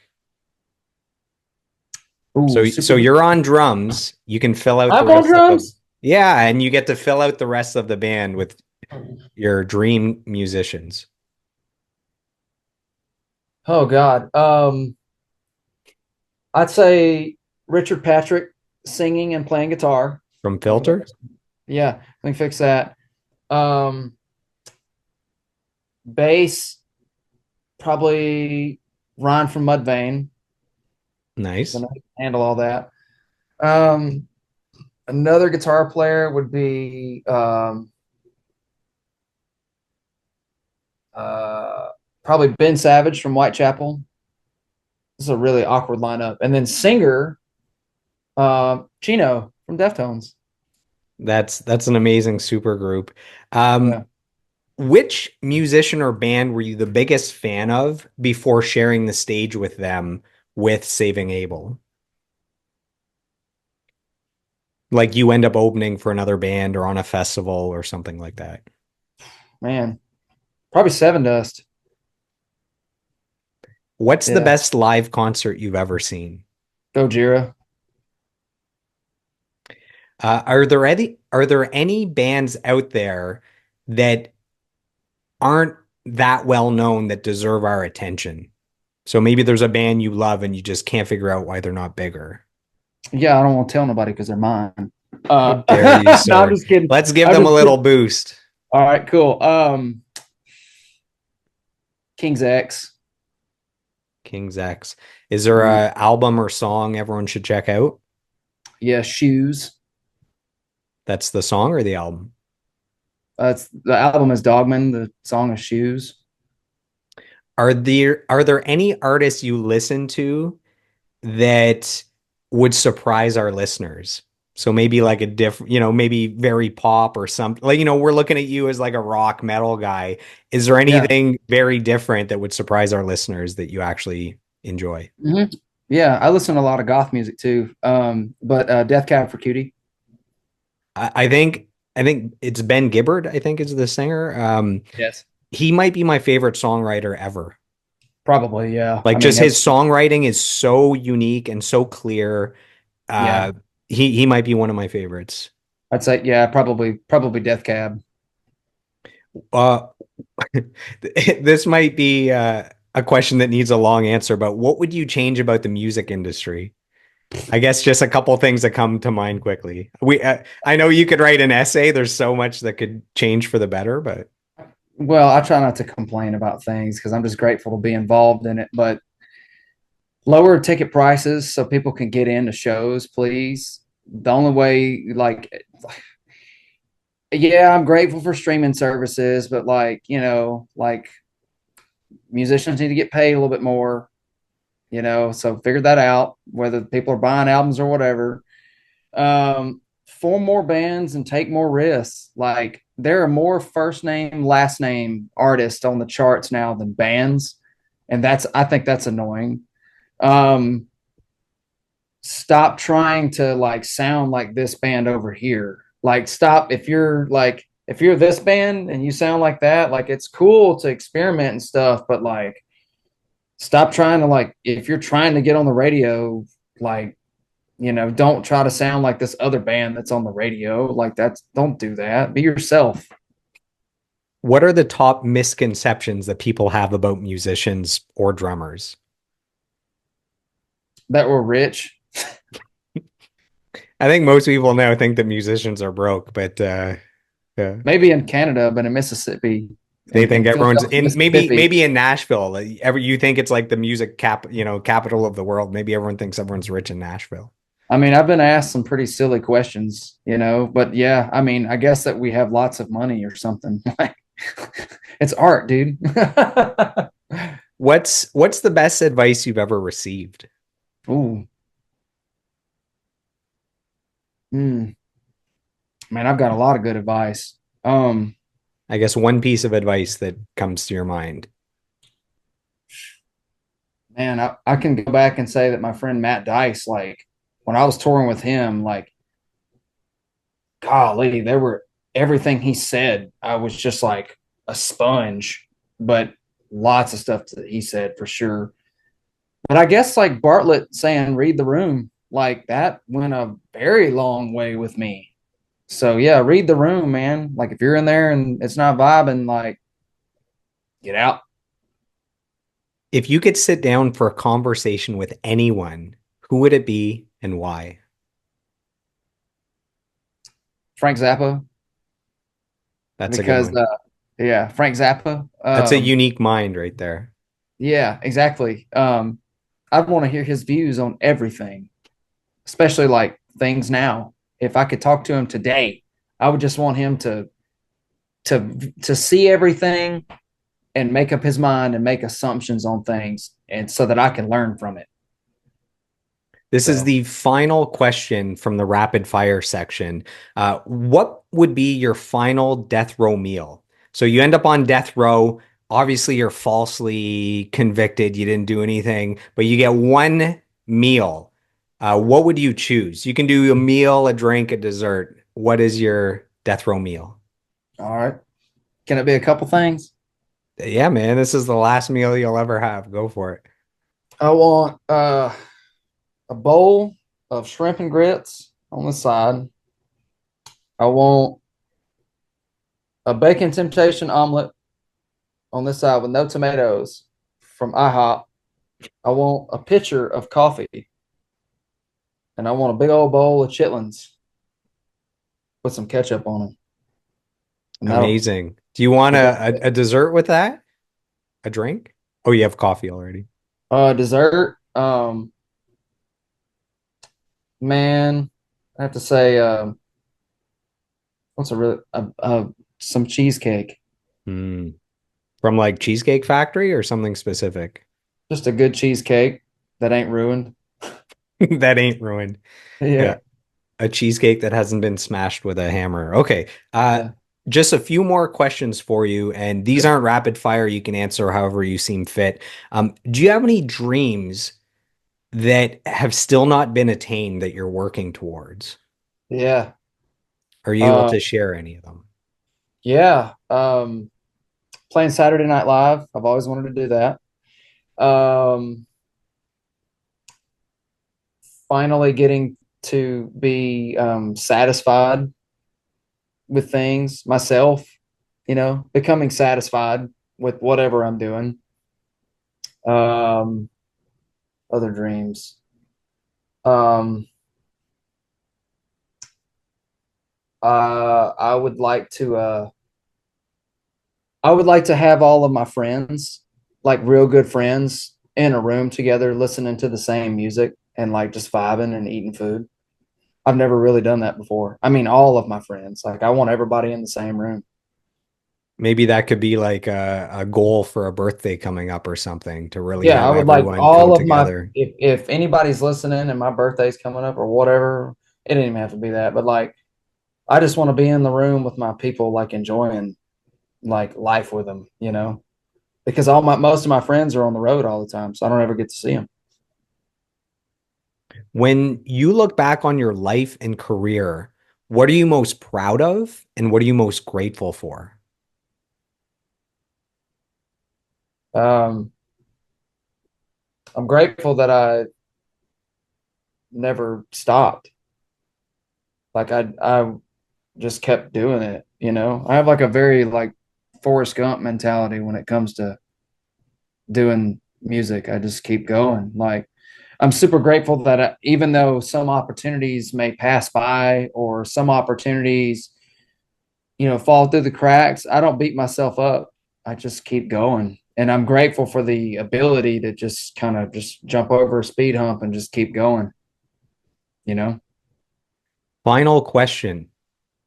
If you could sit down next to your 10-year-old self and you could whisper words of advice, so take all the life lessons and experience and mentorship, everything you've learned since 10 years of age, what advice do you whisper in cute little Dave's ear to help guide him through this human existence? The first thing I would do is turn and look at him and say, shh. Also, um, don't talk so much. Listen, you got two ears for listening. Um, and that like you might feel like you're alone right now, but it's okay. One day somebody will come along and make you feel like you're worth something and you won't be alone anymore. So you might feel alone and scared right now because you don't have any friends and like, you think that you're not contributing to anything, but it's going to be all right because it gets a lot better. So That's good advice. Is there anything you'd like to share with the fans that have supported you from the beginning? it's hard to wrap my head around that I have potential fans in the first place, but I guess like thanks for showing up. Thanks for friends and fans. Thanks for putting up with me for as long as you have. Like I'm forever grateful for anyone that gives me the time of day. So thanks for jamming with me. Thanks for being with me. So, as we wrap up, I just want to take a moment to acknowledge you for your lifelong pursuit of mastery as a drummer. I want to acknowledge you for having the courage to go after your dreams. I mean, you're someone that had a vision for the future. You had this dream. You actually pursued it and made it come true. And that gives the rest of us, gives all the musicians listening to this interview, it gives them permission to also go after their dreams, knowing that someone else has done it, which means they can do it. I want to thank you for keeping the Saving Abel train rolling for the last 3 years by becoming their drummer. Maybe they don't find a drummer and suddenly they're not playing and the band stalls or whatever. So thank you for keeping a band that I love going for the last 3 years. And on behalf of all the Saving Abel fans, I want to thank you for honoring John Wysocki at his Celebration of Life event by performing a few songs, by being a part of it, by raising money for the Humane Society in Nashville. And then last but not least, I want to thank you for sitting down with me for the last 2+ hours. As a fan of yours, as a fan of Saving Abel, I have all these questions since 2008, and you were able to answer them here tonight. So I'll sleep like a baby now that all my questions have been answered. So, Dave, thank you so much. Absolutely, dude. It's been awesome. Thank you. You're very welcome. So, to the Dave fans, to the Saving Abel fans, thank you so much for tuning in. Thank you for sticking with us for the last 2 hours, and we'll see you on the next episode. If you've enjoyed today's episode of the podcast, please take a moment to subscribe, like, comment, and share.